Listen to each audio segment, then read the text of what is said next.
Episode number 1051। अपने तारकीय यान को तारकीय क्षेत्र के माध्यम से उड़ाते हुए शियुए जैसी शानदार सुंदरता को अपने साथ पाकर त्रिपाठी जीवक्ति को जरा भी ऊब महसूस नहीं हुई। इसके विपरीत उन्होंने वास्तव में यात्रा का आनंद लिया। शियुए ने पूरी तरह से अलग जीवन का अनुभव किया होगा। लंबे समय से उन्होंने दूसरों के सामने शियुए के तीसरे युवा स्वामी की पहचान बनाए रखी थी, एक पुरुष की छवि में जी रही थी। वह अनगिनत वर्षों से इस तरह जी रही थी और हेंग लुओ व्यापार संघ में केवल कुछ ही लोग उनके असली लिंग को जानते थे। वह कभी भी अपना असली चेहरा नहीं दिखा पाई थी। इस बार संयोगों की एक श्रृंखला ने उन्हें सभी भेसों को एक तरफ रखने और त्रिपाठी जीवक्ति के साथ तालमेल बिठाने के लिए अपने स्त्री पक्ष का उपयोग करने की अनुमति दी।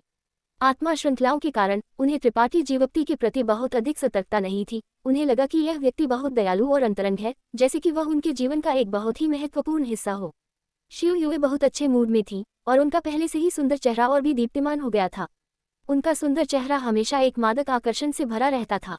समय उड़ गया और तारकीय क्षेत्र से 1 महीने से अधिक समय तक यात्रा करने के बाद वे दोनों आखिरकार एक रंगीन तारे पर पहुंचे, जिसका नाम वर्षापात तारा था।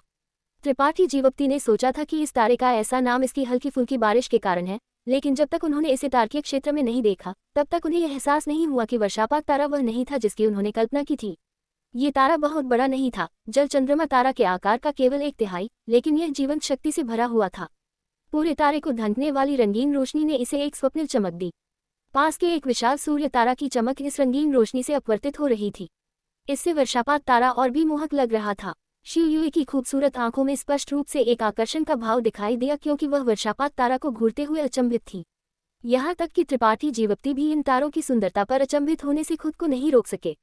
शियुए ने अपने लिए एक भव्य लक्ष्य निर्धारित करते हुए कहा, जब मेरी शक्ति पर्याप्त होगी तो मैं वर्षापात तारा की तारा स्वामी बन जाऊंगी और इन तारों को अपने नियंत्रण में ले आऊंगी।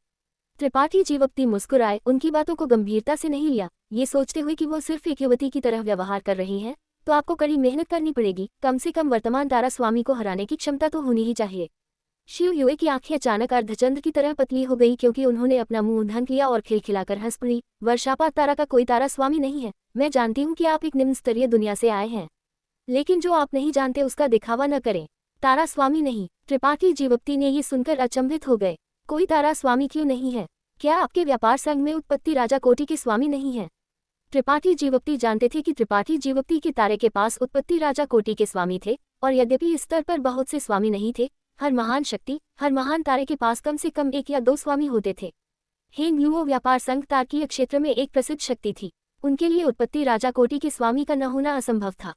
यान के स्वामी के पास तारा स्वामी है और उनकी शक्ति वर्षापात तारा के तारा स्वामी के रूप में सेवा करने के लिए पर्याप्त थी। लेकिन इसे कैसे रखा जाए? किसी अभ्यास तारा के तारा स्वामी बनना केवल पर्याप्त रूप से मजबूत होने से ही पूरा नहीं किया जा सकता था। इसके बजाय किसी को अपनी जीवन छाप को अभ्यास तारा के तारा मूल में अंकित करने की आवश्यकता होती है। ये प्रक्रिया बड़े खतरे के साथ होती है, और यहाँ तक कि उत्पत्ति राजा कोटि के स्वामी भी तारे के तारा मूल के प्रतिघात से पीड़ित हो सकते हैं और अपना जीवन खो सकते हैं। त्रिपाठी जीवक्ति खुद को फीका पड़ने से नहीं रोक सके। शियुए ने धैर्यपूर्वक समझाना जारी रखा, उत्पत्ति राजा कोटि के स्वामी बहुत नहीं है, और उनमें से कुछ तारा मूल के साथ एकीकृत होने का जोखिम उठाने के बजाय एकांत में रहना पसंद करेंगे। इसके अलावा एक बार जब कोई अभ्यास तारा का तारा स्वामी बन जाता है तो यह उस अभ्यास तारा को अपना जीवन सौंपने के बराबर होता है। अगर एक दिन अभ्यास तारा को कोई भारी बदलाव होता है या वह नष्ट हो जाता है तो तारा स्वामी भी मर जाएगा। ऐसी ही चीजें पहले भी हो चुकी हैं, और एक अभ्यास तारा के विनाश के कारण तारा स्वामी भी नष्ट हो गया था। आप और मेरे जैसे अगर कोई मरता है तो सभी मर जाते हैं। त्रिपाठी जीवक्ति ने आश्चर्य से कहा, कमोबेश, लेकिन इस तरह की भागीदारी केवल एक तरफा है। इसलिए तारकीय क्षेत्र में कुछ अभ्यास तारे बिना तारा स्वामी के हैं और वर्षापात तारा उनमें से एक है। तो फिर आप अभी भी तारा स्वामी क्यों बनना चाहती हैं? त्रिपाठी जीवक्ति ने उन्हें अजीब तरह से देखा। शियुए मुस्कुराई और कहा, हालांकि कई असुविधाएं हैं, तारा स्वामी बनने के बाद बड़े लाभ भी हैं। अन्यथा कोई भी स्वामी अभ्यास तारा का तारा स्वामी बनने के लिए क्यों तैयार होगा? हर चीज के अपने फायदे और नुकसान हैं। ये सब इस बात पर निर्भर करता है कि कोई कैसे सोचता है। वह बहुत खुले विचारों वाली लग रही थी, और त्रिपाठी जीवक्ति को भी ऐसा ही महसूस हुआ। वह खुद को उस तैरते हुए महाद्वीप के बारे में सोचने से नहीं रोक सके जिससे वह पहले मिले थे। उस समय गुइजू के दबाव में जब वह बाहर निकलने का रास्ता खोज रहे थे तो उनके दिव्य चेतना के तार अनजाने में तैरते हुए महाद्वीप के सबसे गहरे हिस्से में टूट गए, और वहां उन्होंने एक अत्यंत शक्तिशाली ऊर्जा महसूस की। इस ऊर्जा ने उनकी आत्मा और दिव्य चेतना के तारों को पोषित किया, जिससे वे, जो लगभग सूखने वाले थे, तुरंत समृद्ध और शक्तिशाली हो गए। ऊर्जा का वह पुंज तारों के तारा मूल के कुछ हद तक समान था, लेकिन दुर्भाग्य से गुइजू से गोलमोल तरीके से पूछने के बाद भी त्रिपाठी जीवक्ति कोई ठोस जानकारी प्राप्त नहीं कर पाए थे।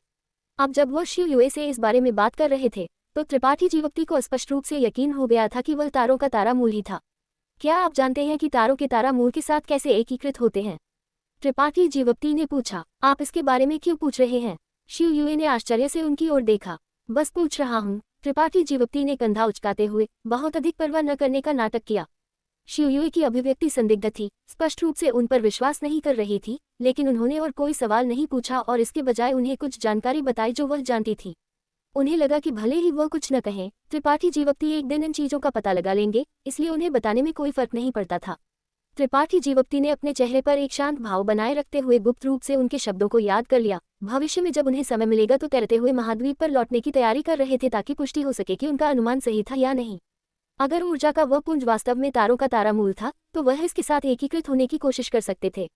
आखिरकार अगर वह सफल हो जाते तो उन्हें बहुत बड़ा लाभ मिलता।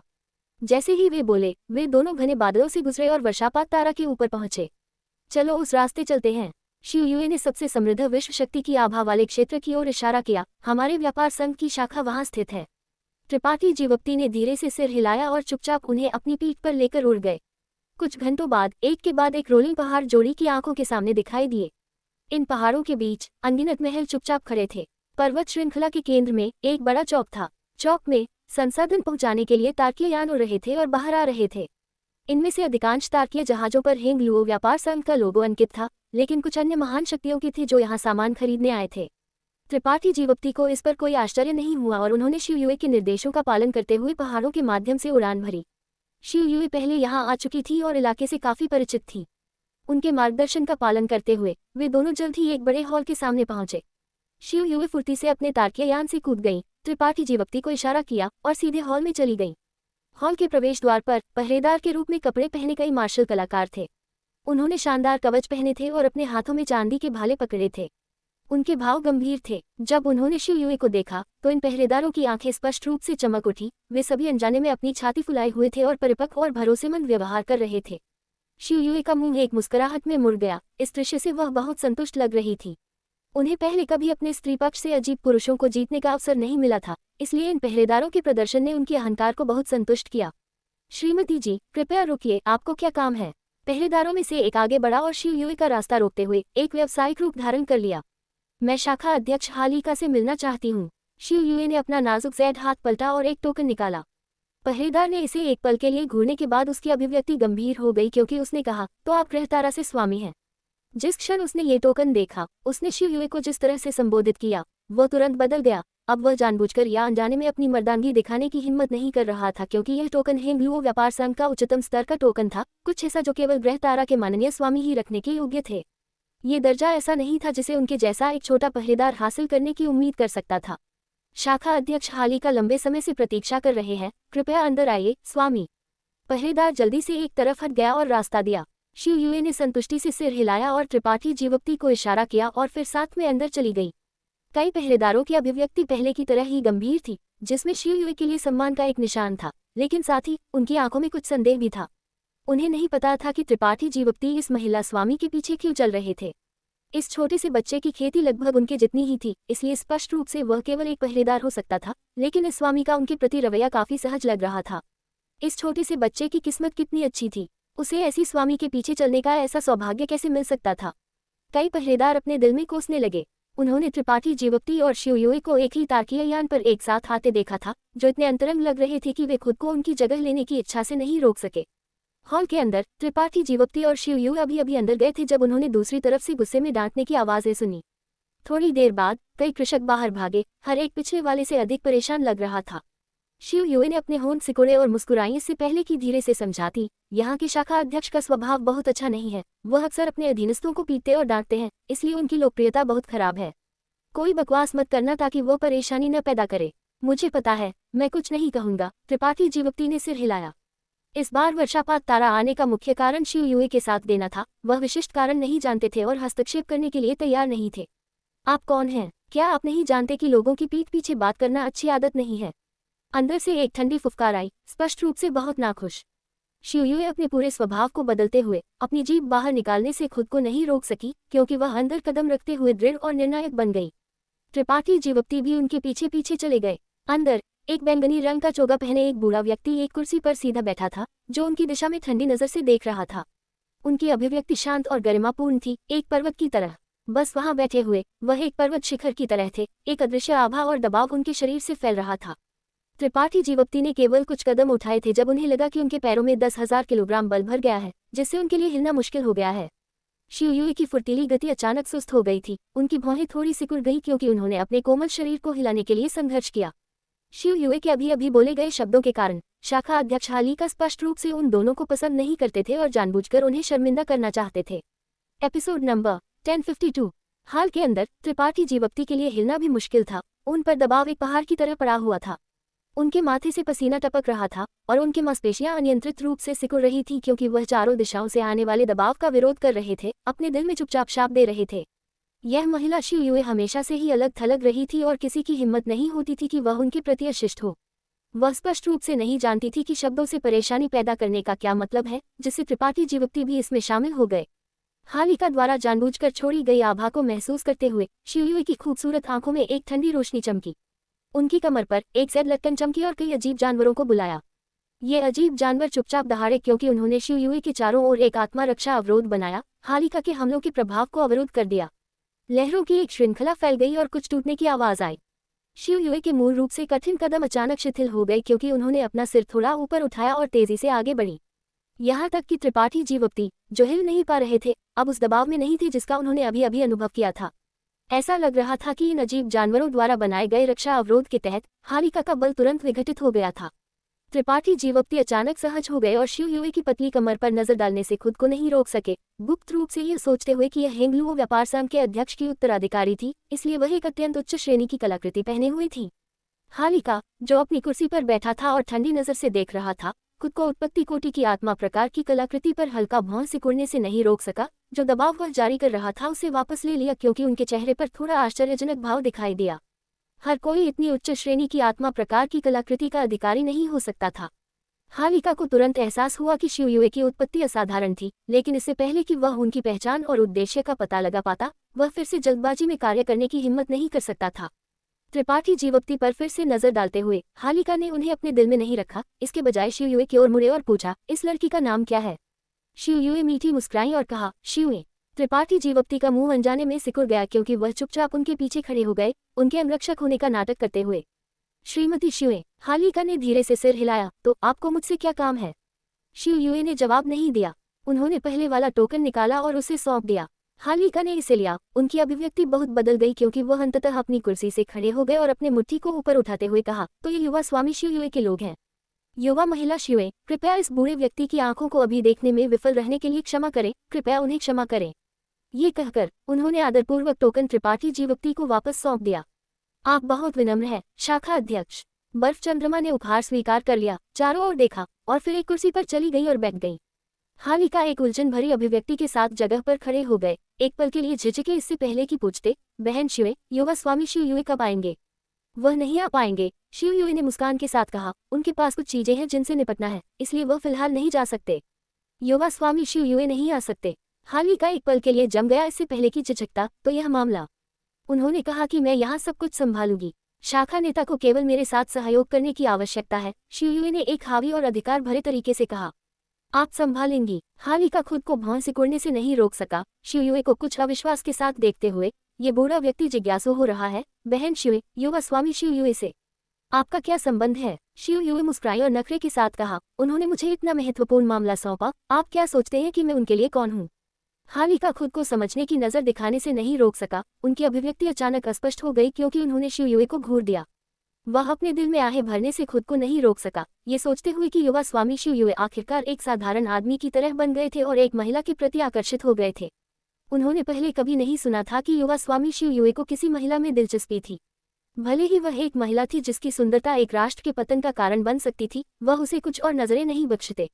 व्यापार संघ में पुरानी पीढ़ी के कई लोग युवा स्वामी शिव युई के बारे में चिंतित थे, ये सोच रहे थे कि उन्हें किसी प्रकार की शारीरिक या मनोवैज्ञानिक समस्या थी। अब ऐसा लगा कि वह बस अपनी पसंद की महिला से नहीं मिले थे। लेकिन ये बहन शिवे युवा स्वामी शिव युई के इतनी समान क्यों दिखती थी? ये लड़की अध्यक्ष ओ के बाहर की स्त्रीगमन का फल तो नहीं हो सकती है ना? अगर ऐसा था तो उनके और युवा स्वामी शिव युई के बीच का सच्चा संबंध था।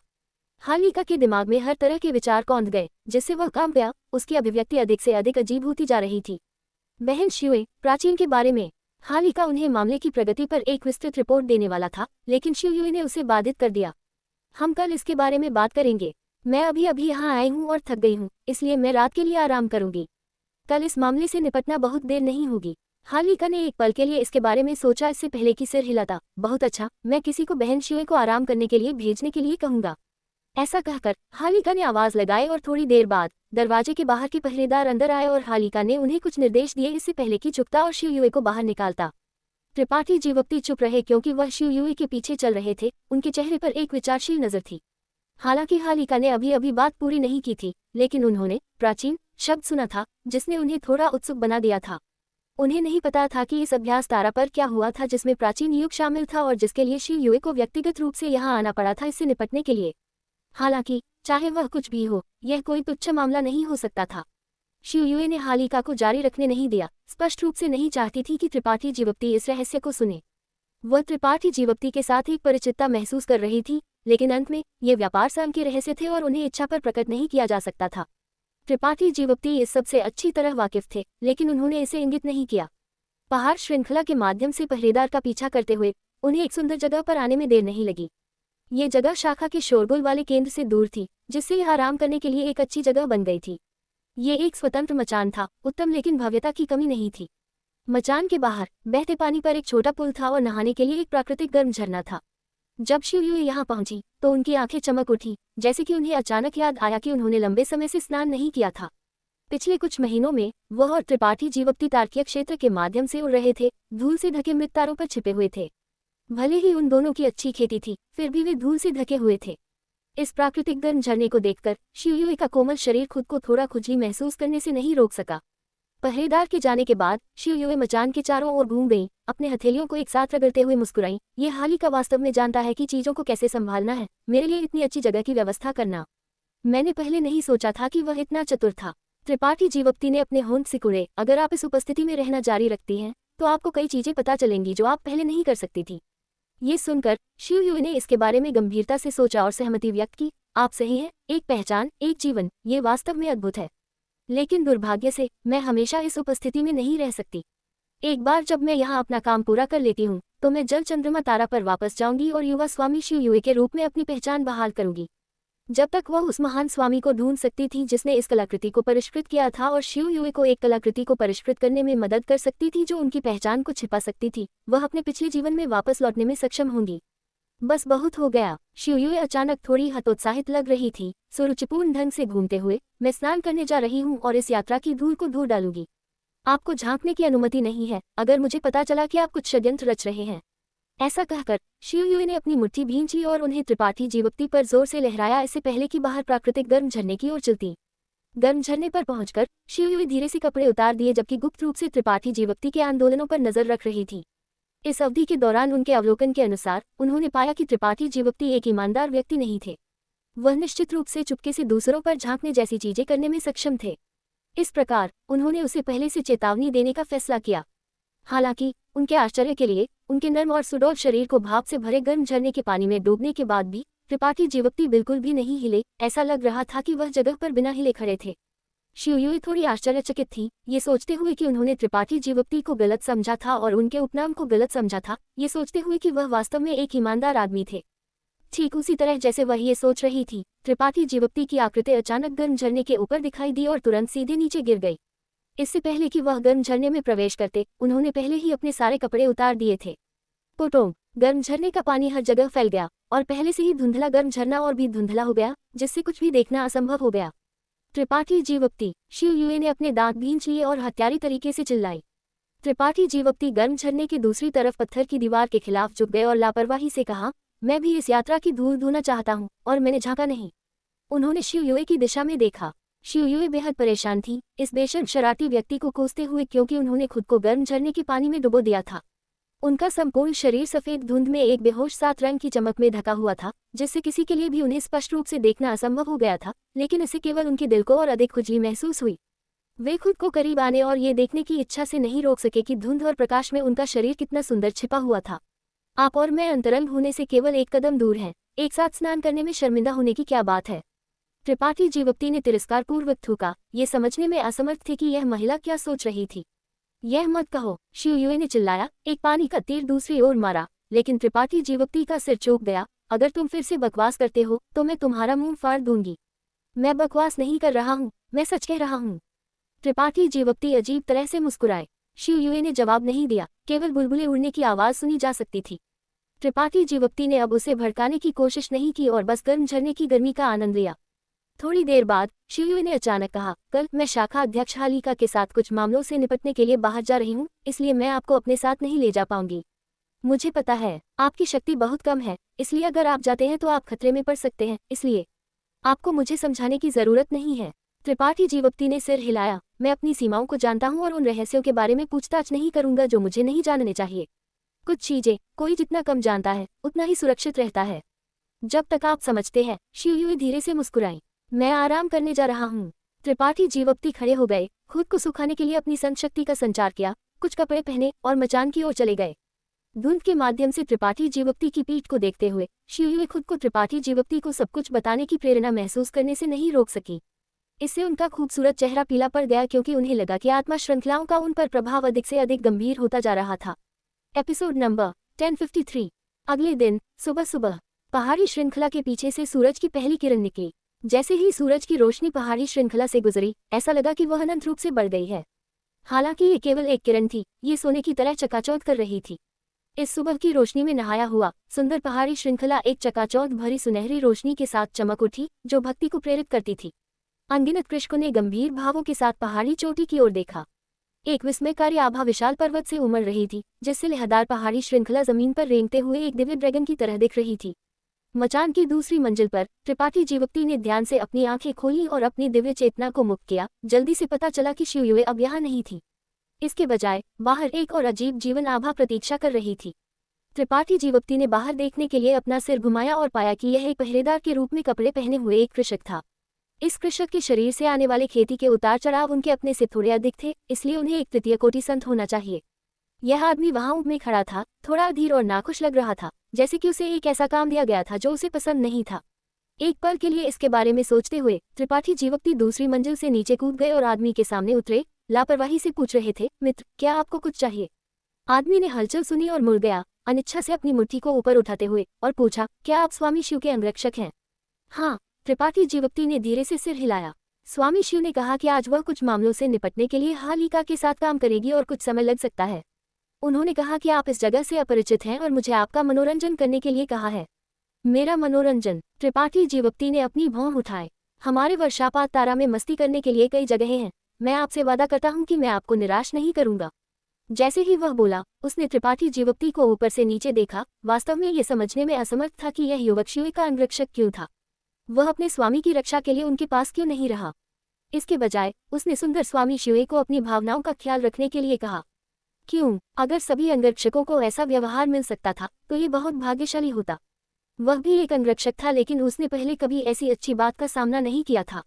वह क्रोधित महसूस कर रहा था और शिव स्वामी का पीछा करने और उनकी निष्ठा से सेवा करने के अलावा और कुछ नहीं चाहता था। उसे सुनकर त्रिपाठी जीवप्ती को अचानक समझ में आया कि शिवयुए को डर था कि वह अकेले हो जाएंगे, इसलिए वह चाहते थे कि वह कुछ करने के लिए ढूंढ लें। एक पल के लिए विचार करने के बाद वह मुस्कुराए और सिर हिलाया। मित्र, आपकी दयालुता के लिए धन्यवाद, लेकिन मुझे जीवन जगहें पसंद नहीं है, इसलिए मैं मस्ती नहीं करना चाहता। आदमी ने त्रिपाठी जीवप्ती को एक अजीब नजर से देखा, जैसे कि उसने उम्मीद नहीं की थी कि वह इतना गंभीर होगा। थोड़ा सिर हिलाते हुए उसने कहा, ऐसी जगहें भी हैं जो शोरगुल वाली नहीं हैं। वैसे शाखा इन दिनों एक बड़े पैमाने पर नीलामी आयोजित कर रही है। कई दुर्लभ खजाने होंगे। अगर यह मित्र इच्छुक है तो आप जाकर देख सकते हैं। नीलामी? त्रिपाठी जीवप्ती की आंखें चमक उठी। हाँ, लगभग आधे आइटम व्यापार संघ द्वारा प्रदान किए जाते हैं। कई विदेशी कृषक भी हैं जो अपने रोमांच से प्राप्त दुर्लभ खजानों को निकालेंगे और व्यापार संघ को अपनी ओर से नीलामी करने देंगे। इस तरह का भव्य आयोजन हर कुछ वर्षों में एक बार आयोजित किया जाता है और कभी कभी कुछ बहुत ही दुर्लभ खजाने दिखाई देंगे। ये काफी दिलचस्प है। त्रिपाठी जीवप्ती ने एक हर्षित अभिव्यक्ति दिखाई। उन्होंने पहले कभी इस तरह के आयोजन में भाग नहीं लिया था। जब वो तुंग शिवन क्षेत्र में थे तो उन्होंने इसके बारे में कई बार सुना था और जानते थे कि यह कृषकों के लिए दुर्लभ खजानों को खरीदने का एक महत्वपूर्ण तरीका था। वर्षापात तारा की नीलामी हर बार कई दिनों तक आयोजित की जाती है। नीलामी में केवल संत क्रिस्टल ही स्वीकार किए जाते हैं, लेकिन नीलामी के बाद एक निजी व्यापार मेला होगा। ये व्यापार मेला किसी की व्यक्तिगत पसंद पर निर्भर करता है। आप संत क्रिस्टल या वस्तु विनिमय का व्यापार कर सकते हैं। आदमी ने देखा कि त्रिपाठी जीवक्ति इसमें रुचि रखते थे और कुछ और शब्द समझाने से खुद को नहीं रोक सके इससे पहले कि पूछते क्या यह मित्र देखना चाहता है। वह बता सकता था कि त्रिपाठी जीवक्ति ने दुनिया को ज्यादा नहीं देखा था, लेकिन चूंकि उन्हें स्वामी शिव द्वारा महत्व दिया गया था इसलिए उन्हें उनका सम्मान करना पड़ा। भाग लेने के लिए मुझे कितने संत क्रिस्टल तैयार करने की आवश्यकता है? त्रिपाठी जीवक्ति ने पूछा। आदमी मुस्कुराया और लापरवाही से कहा, 5 लाख, अन्यथा आप भाग लेने के लिए भी योग्य नहीं हो सकते। 5 लाख। त्रिपाठी जीवक्ति की भौं थोड़ी सिकुड़ गई। त्रिपाठी जीवक्ति ने तैरते हुए महाद्वीप पर बैंगनी तारा और तलवार संग से बहुत सारे संत क्रिस्टल एकत्र किए थे, लेकिन ये बहुत नहीं था। उसके ऊपर तार्किकयान और अयस्कों को खरीदने के बाद त्रिपाठी जीवक्ति के पास केवल कुछ 100 संत क्रिस्टल बचे थे। 5 लाख एक ऐसी संख्या थी जिसे वह अभी वहन नहीं कर सकते थे, चाहे कुछ भी हो। यह निस्संदेह अभी उनके लिए एक बड़ी राशि थी। त्रिपाठी जीवक्ति के पास बहुत सारे उत्पत्ति कोटि और यहाँ तक कि उत्पत्ति राजा कोटि की आध्यात्मिक घास और आध्यात्मिक दवाएं थीं। अगर इन चीजों को बेचा जाता तो उनमें से प्रत्येक का मूल्य बहुत अधिक होता, लेकिन त्रिपाठी जीवक्ति खुद एक रसायन विद्या के स्वामी थे, इसलिए ये जड़ी बूटियां उन्हें उनके रसायन कला मार्ग में बड़ी मदद प्रदान कर सकती थी, इसलिए वह उन्हें बेचने के लिए तैयार नहीं थे। मित्र, आप क्या सोचते हैं? आदमी ने अधीरता से आग्रह किया। उसे त्रिपाठी जीवक्ति को कुछ मस्ती करने के लिए लाने का आदेश दिया गया था, लेकिन त्रिपाठी जीवक्ति वास्तव में बहुत अधिक सोच रहे थे, जिससे वह बहुत नाखुश था। भूल जाओ, मैं नहीं जाऊंगा। त्रिपाठी जीवक्ति ने अपना हाथ हिलाया। अकेले नीलामी में जाना बहुत उबाऊ था और उनके पास अभी खरीदने के लिए कुछ भी जरूरी नहीं था। फिर मित्र, कृपया खुद की मदद करें। आदमी ने अब त्रिपाठी जीवक्ति से बात नहीं की, थोड़ा अपनी मुट्ठी को ऊपर उठाया और सीधे चला गया। गर्म धूप में नहाया हुआ कोई भी व्यक्ति पूरे शरीर में गर्म महसूस करेगा, खासकर त्रिपाठी जीवक्ति जैसे किसी व्यक्ति के लिए जिसने यान गुप्त कला या मार्शल कौशल की खेती की थी। सूरज की रोशनी हमेशा लोगों को एक गर्म एहसास देगी। मचान के सामने खड़े होकर त्रिपाठी जीवक्ति के करोड़ों रोम खुल गए और हजारों सूरज की किरणें प्रतिदीप्ति प्रकाश में बदल गईं जो उनके अंगों, मांस और हड्डियों में घुस गईं। त्रिपाठी जीवक्ति अच्छे मूड में थे और उनका दिमाग भी बहुत खुला हुआ था। हालांकि उन्होंने कृषक के आतिथ्य को अस्वीकार कर दिया था, त्रिपाठी जीवक्ति फिर भी टहलने के लिए बाहर जाना चाहते थे। उन्हें नहीं पता था कि शिव युवे कब लौटेंगी, इसलिए उनका यहाँ रहना कोई मतलब नहीं था। उसके ऊपर वह आत्मा श्रृंखलाओं को सुरक्षित रूप से उठाने का एक तरीका खोजने के लिए इंतजार नहीं कर सकते थे। जब तक वह और शिव युवे इच्छुक थे, आत्मा श्रृंखलाओं को किसी भी समय अनलॉक किया जा सकता था, लेकिन ये कोई गारंटी नहीं थी। त्रिपाठी जीवक्ति ने कभी नहीं सोचा था कि वह और शिव युवे वास्तव में अच्छी तरह से मिल सकते हैं। वह सब आत्मा श्रृंखलाओं द्वारा बनाया गया एक भ्रम था। उन्हें ये सुनिश्चित करना था कि आत्मा श्रृंखलाओं को अनलॉक करने के बाद शिव युवे उनके खिलाफ कार्रवाई नहीं करेगी, अन्यथा एक बार जब बेड़िया गायब हो गई तो शिव युवे सबसे अधिक संभावना है कि तुरंत उन पर हमला करेगी। त्रिपाठी जीवक्ति के पास इसके खिलाफ रक्षा करने के अलावा कोई विकल्प नहीं था और वह गुप्त रूप से कठिन सोच रहे थे, लेकिन वह एक अच्छा समाधान नहीं निकाल पाए। अपने तार्किक यान को बुलाते हुए त्रिपाठी जीवक्ति उड़ गए। एक उल्का की तरह त्रिपाठी जीवक्ति बादलों के माध्यम से आगे पीछे जा रहे थे, एक विशिष्ट गंतव्य के बिना हवा के साथ बह रहे थे। उनकी दिव्य चेतना अनंत रूप से फैल रही थी जैसे ही वह उड़े। पिछली बार त्रिपाठी जीवक्ति जब जल चंद्रमा तारा पर थे तो उन्होंने इसके चारों ओर घूमते हुए 2 महीने बिताए थे। सबसे पहले अपने क्षेत्र में अभ्यास तारों की संरचना और रीति रिवाजों से खुद को परिचित कराने के लिए, और दूसरी बात पाटिल सुमित्रा को खोजने की एक झलक उम्मीद रखने के लिए। इस बार एक अलग अभ्यास तारा पर आते हुए त्रिपाठी जीवक्ति भी अपनी किस्मत आजमाना चाहते थे। वर्षापात तारा बड़ा नहीं था, जल चंद्रमा तारा से बहुत छोटा था। त्रिपाठी जीवक्ति को पूरे वर्षापात तारा की यात्रा करने में केवल 20 दिन लगे, लेकिन उन्हें पाटिल सुमित्रा की आभा नहीं मिली। त्रिपाठी जीवक्ति बहुत निराश नहीं थे। आखिरकार तार्किक क्षेत्र बहुत विशाल था और अनगिनत अभ्यास तारे थे। भले ही पाटिल सुमित्रा बर्फ संप्रदाय के लोगों के साथ यहाँ आई थी, वह निश्चित रूप से नहीं जानती होंगी कि वह किस तारे पर रह रही थी, इसलिए ये कुछ ऐसा नहीं था जिसे वह थोड़े समय में ढूंढ सकते थे। त्रिपाठी जीवक्ति एक पहाड़ की चोटी पर रुक गए और नीचे देखा। अचानक उनकी नज़र दूर एक विशाल पहाड़ी घाटी से आकर्षित हुई। ये पहाड़ी घाटी एक बड़ा क्षेत्र आच्छादित करती थी और ऐसा लगता था कि इसे किसी ने विस्तारित किया था। पहाड़ी घाटी इतनी बड़ी नहीं होनी चाहिए थी, लेकिन किसी ने इसे स्वाभाविक रूप से विस्तारित करने के लिए एक दिव्य तकनीक का उपयोग किया था। इस समय ये पहाड़ी घाटी लगभग 100 किलोमीटर का क्षेत्र आच्छादित करती थी। इस पहाड़ी घाटी के ठीक बीच में एक महल था और इस महल के चारों ओर कई एकड़ में उत्कृष्ट रूप से तैयार औषधि क्षेत्र थे। ये औषधि क्षेत्र विभिन्न प्रकार की आध्यात्मिक घासों और आध्यात्मिक दवाओं से भरे हुए थे, उनमें से प्रत्येक रंगीन और शानदार था। त्रिपाठी जीवक्ति पहाड़ की चोटी पर खड़े थे और नीचे देख रहे थे। उन्हें लगा कि औषधि क्षेत्र के चारों ओर एक बड़ी श्रृंखला व्यवस्थित होनी चाहिए। आसपास की विश्व शक्ति लगातार पहाड़ी घाटी में प्रवाहित हो रही थी, जिससे पूरी पहाड़ी घाटी बादलों और धुंध में ढंक गई थी। विश्व शक्ति असाधारण थी। भले ही वह दूर थे, त्रिपाठी जीवोक्ति अभी भी औषधीय सुगंध सूंघ सकते थे जिसने उन्हें आराम और खुश महसूस कराया। इस पहाड़ी घाटी के अंदर एक रसायन विद्या के स्वामी होने चाहिए, त्रिपाठी जीवोक्ति ने अपने दिल में निष्कर्ष निकाला। त्रिपाठी जीवोक्ति उड़ने के लिए निकल पड़े, इस रसायन विद्या के स्वामी से मिलने का इरादा रखते हुए समय बिताने के लिए। लेकिन जैसे ही वो पहाड़ी घाटी के ऊपर से उड़े, उन्होंने अचानक असामंजस्य की भावना महसूस की। ये भावना उनकी आंखों के कोने से आई थी। रुकते हुए त्रिपाठी जीवोक्ति ने एक बार फिर औषधि क्षेत्रों को गंभीरता से घूर दिया, उन्हें अभी अभी पहाड़ की चोटी पर जो देखा था उससे तुलना करते हुए। फिर उनकी आंखें सिकुड़ गईं और वह तुरंत समझ गए कि असंगत भावना कहाँ से आई थी। पहाड़ी घाटी में बिखरे हुए औषधि क्षेत्र स्पष्ट रूप से उससे अलग थे जो उन्होंने अभी अभी पहाड़ की चोटी पर देखा था। पंक्तियों के बीच कुछ सूक्ष्म बदलाव होते दिख रहे थे। त्रिपाठी जीवोक्ति ने और अधिक सावधानी से देखा, इन औषधि क्षेत्रों की विलक्षणताओं को समझने के लिए अपनी दिव्य चेतना को मुक्त किया।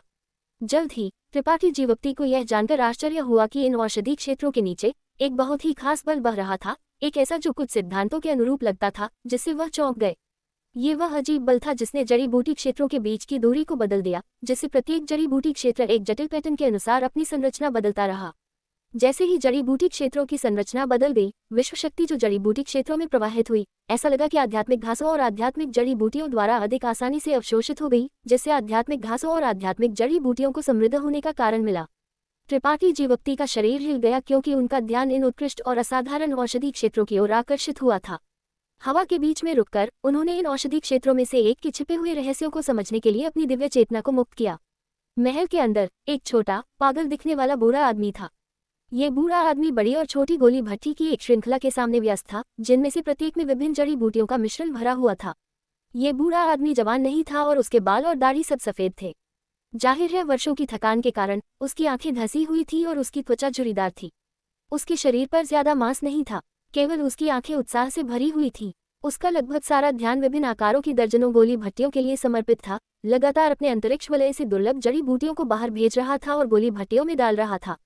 वह दर्जनों गोली भट्टियों के साथ व्यस्त था, एक ही समय में दर्जनों अलग अलग गोलियों को परिष्कृत कर रहा था बिना थोड़ी सी भी गलती किए। Episode number 1054। जब त्रिपाठी जीवोक्ति ने पहाड़ी घाटी में प्रवेश किया तो उन्हें तुरंत उस बूढ़े व्यक्ति ने नोटिस किया जो रसायन कला का प्रदर्शन करने के बीच में था। बूढ़ा व्यक्ति खुद को भौं सिकुड़ने से नहीं रोक सका क्योंकि उनके पतले शरीर से एक भयानक आभा उमड़ उठी। जिस पहाड़ी घाटी में वह थे, वह वर्षापात तारा पर एक प्रतिबंधित क्षेत्र था, किसी को भी इसके पास आने की अनुमति नहीं थी और किसी की हिम्मत भी नहीं होती थी। लेकिन आज इस बूढ़े आदमी की शांति को एक छोटे से बच्चे ने भंग कर दिया था जो अपनी सीमाओं को नहीं जानता था। बूढ़ा व्यक्ति क्रोधित था और हार नहीं मानना चाहता था, सीधे त्रिपाठी जीवोक्ति का जीवन लेना चाहता था और त्रिपाठी जीवोक्ति की मृत्यु का उपयोग दूसरों को चेतावनी देने के लिए करना चाहता था कि जब वह रसायन कला का प्रदर्शन कर रहा था तो उनकी शांति को भंग करने के क्या परिणाम होंगे। त्रिपाठी जीवोक्ति जैसा कोई भी व्यक्ति उनके ध्यान के योग्य नहीं था। लेकिन जैसे ही वह शुरू करने वाले थे, उनके चारों ओर रखी गोली भट्टियों में से एक ने अचानक एक अजीब शोर किया। बूढ़े व्यक्ति की अभिव्यक्ति खुद को कड़वी होने से नहीं रोक सकी क्योंकि उन्होंने जल्दी से अपनी संत शक्ति को गोली भट्टी में डाला ताकि अंदर के अराजक औषधीय तरल को स्थिर किया जा सके। खुद से बड़बड़ाते हुए, गोलियों को परिष्कृत करना मुश्किल है। ठीक है, मैं तुम्हें थोड़ी देर के लिए खेलने दूंगा, मैं तुम्हें अपनी गोलियों की भट्टी को बर्बाद नहीं करने दे सकता। लानत है, गोलियों को परिष्कृत करना वास्तव में मुश्किल है। खुद से बड़बड़ाते हुए त्रिपाठी जीवोक्ति ने हाथ की मुहरों की एक श्रृंखला बनाना जारी रखा क्योंकि उन्होंने विभिन्न गोली भट्टियों में अपनी संत शक्ति डाली। उनके हाथ पर अंतरिक्ष वलय चमकता रहा क्योंकि त्रिपाठी जीवोक्ति ने पहले से तैयार की गई जड़ी बूटियों को एक के बाद एक गोली भट्टियों में रखा। इनमें से प्रत्येक जड़ी बूटी की मात्रा, गर्मी और समय की गणना बारीकी से की गई थी। अधिक से अधिक गोली भट्टियां शोर मचाने लगी, लेकिन बूढ़े व्यक्ति की अभिव्यक्ति अभी भी उदासीन थी। उन्होंने घबराहट का जरा भी संकेत नहीं दिखाया, उनके आंदोलन वास्तव में तेज और तेज होते जा रहे थे। 1 घंटे बाद बूढ़े व्यक्ति की धसी हुई आंखों में एक शानदार रोशनी चमकी। सभी गोली भट्टियां एक ही समय में गुनगुनाना शुरू कर दिया और अंदर से कुरकुरी आवाजों की एक श्रृंखला आई। हवा के माध्यम से एक मोटी गोली सुगंध फैल गई। अपने हाथ की एक लहर के साथ बूढ़े व्यक्ति ने कई दर्जन बड़ी और छोटी गोली भट्टियां खोली और विभिन्न आकारों और रंगों की गोलियां बाहर निकाली, जिनमें से सभी समृद्ध आभा से भरी हुई थी। पास की जैद बोतलों में बारिश की बूंदों की तरह उड़ेल दी। डिंग डिंग डैंग डैंग, एक सुखद आवाज आई क्योंकि 3 जैद बोतलें किनारे तक भर गईं। बूढ़ा व्यक्ति जरा भी थका नहीं था, इसके विपरीत वह काफी उत्साहित लग रहा था। उन्होंने अपने सूखे हाथों को रगड़ा और जैद बोतलों की ओर दौड़े। उन्होंने उन्हें उठाया और ध्यान से उन गोलियों की जांच की जो अभी अभी भट्टी से निकली थी। कुछ नहीं, अभी भी कुछ नहीं। हर बार जब बूढ़ा व्यक्ति एक गोली की जांच करता था तो वह खुद से बड़बड़ाता था। उनके चेहरे पर अपेक्षा का भाव धीरे धीरे गायब हो गया और वह अधिक से अधिक निराश हो गए। यहाँ तक कि जब उन्होंने 3Z बोतलों में लगभग 40 गोलियों का निरीक्षण करना समाप्त कर दिया, तब भी वह जो खोज रहे थे उसे नहीं ढूंढ पाए। जैसे कि उन्हें एक बड़ा झटका लगा हो, बूढ़े व्यक्ति के चेहरे पर एक हतोत्साहित नजर दिखाई दी, क्योंकि उन्होंने भारी आह भरी, रसायन कला को परिष्कृत करना वास्तव में मुश्किल है, कोई गोली शिराएं क्यों नहीं है? क्या ऐसा हो सकता है कि मात्रा से जीतने का इस बूढ़े व्यक्ति का तरीका गलत है? ऐसा नहीं हो सकता। जैसे ही वह बोला, उन्होंने लापरवाही से इन Z बोतलों को एक तरफ फेंक दिया, जैसे कि उन्होंने कुछ बेकार फेंक दिया हो। उन्होंने उनकी ओर देखा भी नहीं। कमरे के कोने में बड़ी संख्या में Z बोतलें ढेर थीं, कम से कम 100। प्रत्येक बोतल गोलियों से भरी हुई थी और प्रत्येक बोतल का ग्रेड संत राजा कोटि से कम नहीं था। यहाँ तक कि कुछ उत्पत्ति कोटि की गोलियां भी थीं। बूढ़ा व्यक्ति उदास होकर बैठ गया, अपनी रसायन कला के लाभ और हानि के बारे में सोच रहा था। गोली शिराओं को परिष्कृत करने में अपनी विफलता के मूल कारण को खोजने की कोशिश कर रहा था। सोचते समय उन्होंने अपना सिर खुजलाया, जिससे उनके पहले से ही घने सफेद बाल और भी पतले हो गए। वह 3 दिनों और 3 रातों तक जगह पर बैठे रहे, एक मरे हुए आदमी की तरह, बिल्कुल भी नहीं हिल रहे थे। केवल उनकी आंखें उदास थीं और चिंतन से भरी हुई थीं। अचानक बाहर औषधि क्षेत्र से एक सूक्ष्म ऊर्जा उतार चढ़ाव आया, जिसने उनके विचारों को बाधित कर दिया। बूढ़े व्यक्ति ने अप्रसन्नता से अपना सिर उठाया और औषधि क्षेत्र की ओर देखा। तभी उन्हें याद आया कि 3 दिन पहले उनके स्थान पर एक अवांछित अतिथि आया था, लेकिन उस समय उनके पास उससे निपटने का समय नहीं था, इसलिए वह उसके बारे में पूरी तरह से भूल गए थे। वह अभी तक नहीं गया। बूढ़े व्यक्ति ने आश्चर्य की एक नज़र दिखाई, क्योंकि उन्होंने चुपचाप दिव्य चेतना को स्थिति की जांच करने के लिए मुक्त किया। अगले ही पल उन्होंने एक हल्की आह भरी, जैसे कि उन्होंने कुछ बेहद दिलचस्प खोज लिया हो, और त्रिपाठी जीवोक्ति के आंदोलनों पर ध्यान देना शुरू कर दिया। औषधि क्षेत्र के अंदर त्रिपाठी जीवोक्ति आलती पालथी मारकर बैठे थे, उनकी दिव्य चेतना एक ज्वार की तरह फैल रही थी। विचारों की तार जड़ी बूटी के क्षेत्र के हर इंच में गहरे चले गए, इन जड़ी बूटी क्षेत्रों के चमत्कारों को टटोल रहे थे। ये जड़ी बूटी क्षेत्र लापरवाही से खेती नहीं किए गए थे, उनकी हर पंक्ति में आत्मा श्रृंखलाओं के रहस्य थे। हर जड़ी बूटी क्षेत्र एक अलग आत्मा श्रृंखला थी। आत्मा श्रृंखलाओं की मदद से उन्होंने विश्व शक्ति एकत्र की और जड़ी बूटी क्षेत्रों में आध्यात्मिक घासों और आध्यात्मिक जड़ी बूटियों के विकास को बढ़ावा दिया, जिससे उनका जीवन काल कम हो गया।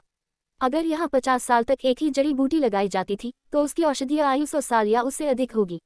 त्रिपाठी जीवोक्ति को नहीं पता था कि इसे किसने व्यवस्थित किया था, लेकिन यह महल के मालिक, अंदर छिपे रसायन विद्या के स्वामी का होना चाहिए। पूरी तरह से खुद को औषधि क्षेत्र में डुबोकर त्रिपाठी जीवोक्ति ने छिपी हुई आत्मा श्रृंखलाओं को समझना शुरू कर दिया, खुद को पूरी तरह से भूल गए।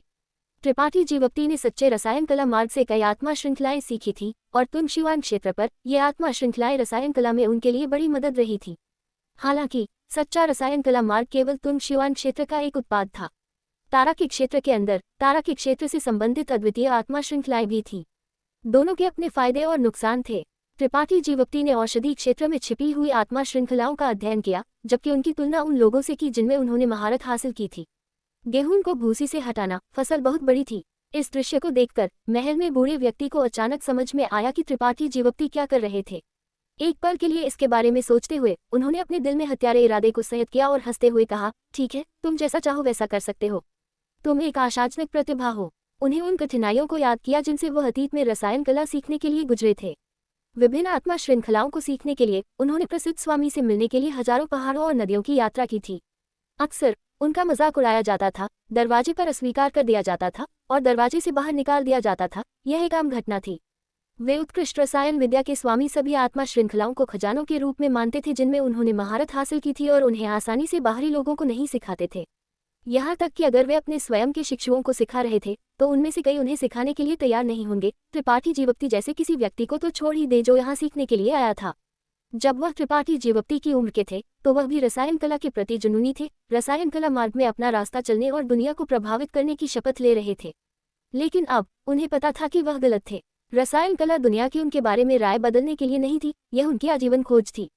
त्रिपाठी जीवोक्ति की गंभीर एकाग्रता ने उन्हें अतीत की याद दिला दी, और त्रिपाठी जीवोक्ति को मारने का उनका मूल इरादा अचानक बदल गया। अब उन पर ध्यान नहीं दे रहे थे, जिससे उन्हें औषधि क्षेत्र के विभिन्न रहस्यों पर जासूसी करने की अनुमति मिली। समय बीत गया और महल में बूढ़े व्यक्ति ने रसायन कला का प्रदर्शन करना शुरू कर दिया। हमेशा की तरह एक ही समय में कई दर्जन गोली भट्टियां सक्रिय हो गईं और जड़ी बूटियों को एक के बाद एक फेंक दिया गया। महल के बाहर त्रिपाठी जीवोक्ति ध्यान में एक बूढ़े भिक्षु की तरह थे। उनके शरीर पर धूल की एक मोटी परत थी, क्योंकि उन्होंने उत्सुकता से आत्मा श्रृंखलाओं का अध्ययन किया था। एक बूढ़ा और एक जवान, उनमें से किसी का एक दूसरे से कोई लेना देना नहीं था। उनमें से हर एक व्यस्त था, हर एक अपने विचारों में डूबा हुआ था। हर थोड़ी देर में बूढ़े व्यक्ति ने रसायन कला का प्रदर्शन समाप्त करने के बाद वह त्रिपाठी जीवोक्ति का अवलोकन करते थे, केवल ये पता लगाने के लिए कि वह अभी भी वहीं बैठा था। वह खुद को इस छोटे से बच्चे के धैर्य और दृढ़ता की प्रशंसा करने से नहीं रोक सके। युवा लोग जोश से भरे होते थे और कुछ ही लोग बिना किसी भटकाव के कुछ भी कर सकते थे। ये वास्तव में अच्छा था कि यह छोटा बच्चा इतना केंद्रित हो सकता था। त्रिपाठी जीवप्ती भी महसूस कर सकते थे कि महल का मालिक समय समय पर अपनी दिव्य चेतना से उनके ऊपर झाड़ू लगाएगा, लेकिन चूंकि दूसरे पक्ष ने उन्हें दूर नहीं भगाया, वह केवल जगह पर बैठना जारी रख सकते थे। त्रिपाठी जीवप्ती यहाँ की आत्मा श्रृंखलाओं का अध्ययन समाप्त करने से पहले आभार व्यक्त करने के लिए एक यात्रा की योजना बना रहे थे। उनका इरादा यहाँ की आत्मा श्रृंखलाओं को चुराने का नहीं था, वह बस एक सनक पर ऐसा कर रहे थे। उनका शांतिपूर्ण जीवन जारी रहा। इस दिन त्रिपाठी जीवप्ती एक औषधि क्षेत्र में छिपी हुई आत्मा श्रृंखलाओं का अध्ययन कर रहे थे। उनकी तुलना उन्होंने पहले जो सीखा था उससे कर रहे थे, जब अचानक उनके दिल में खतरे की भावना बढ़ गई और उनके दिल की गहराई से घबराहट की भावना बढ़ गई। त्रिपाठी जीवप्ती ने तुरंत अपनी आंखें खोली और अपनी दिव्य चेतना से अपने आसपास झाड़ू लगा दी। जल्द ही उन्होंने भौं सिकोड़ी, क्योंकि उन्हें बिल्कुल भी कोई खतरा पास नहीं आ रहा था। कुछ 100 किलोमीटर के दायरे में उनके अलावा केवल महल का मालिक था, यहाँ तक कि एक भी पक्षी नहीं था। त्रिपाठी जीवप्ती ने सोचा कि उन्हें किसी प्रकार का भ्रम हो रहा है, लेकिन जैसे ही वह शांत होने और अध्ययन जारी रखने वाले थे, अशांति की भावना और भी मजबूत हो गई। ऐसा था जैसे उनके जीवन को धमकी दी जा रही थी और वह मरने वाले थे। त्रिपाठी जीवप्ती अचानक खड़े हो गए। उनकी अभिव्यक्ति शांत थी। उनकी ताकत के स्तर पर उनकी इंद्रियां काफी तेज थीं, इसलिए इस तरह की अशांति और खतरा बिना किसी कारण के उत्पन्न नहीं हो सकता था। इस भावना के लिए केवल 2 कारण हो सकते थे, या तो घात लगाकर कोई स्वामी बैठा था, उनके जीवन को लेने के अवसर की प्रतीक्षा कर रहा था, या किसी अन्य कारण से उनकी सुरक्षा को धमकी दी जा रही थी। पूर्व की संभावना कम थी। हालांकि त्रिपाठी जीवप्ती को नहीं पता था कि महल के मालिक की खेती क्या थी, वह निष्कर्ष निकाल सकते थे कि दूसरा पक्ष एक स्वामी था।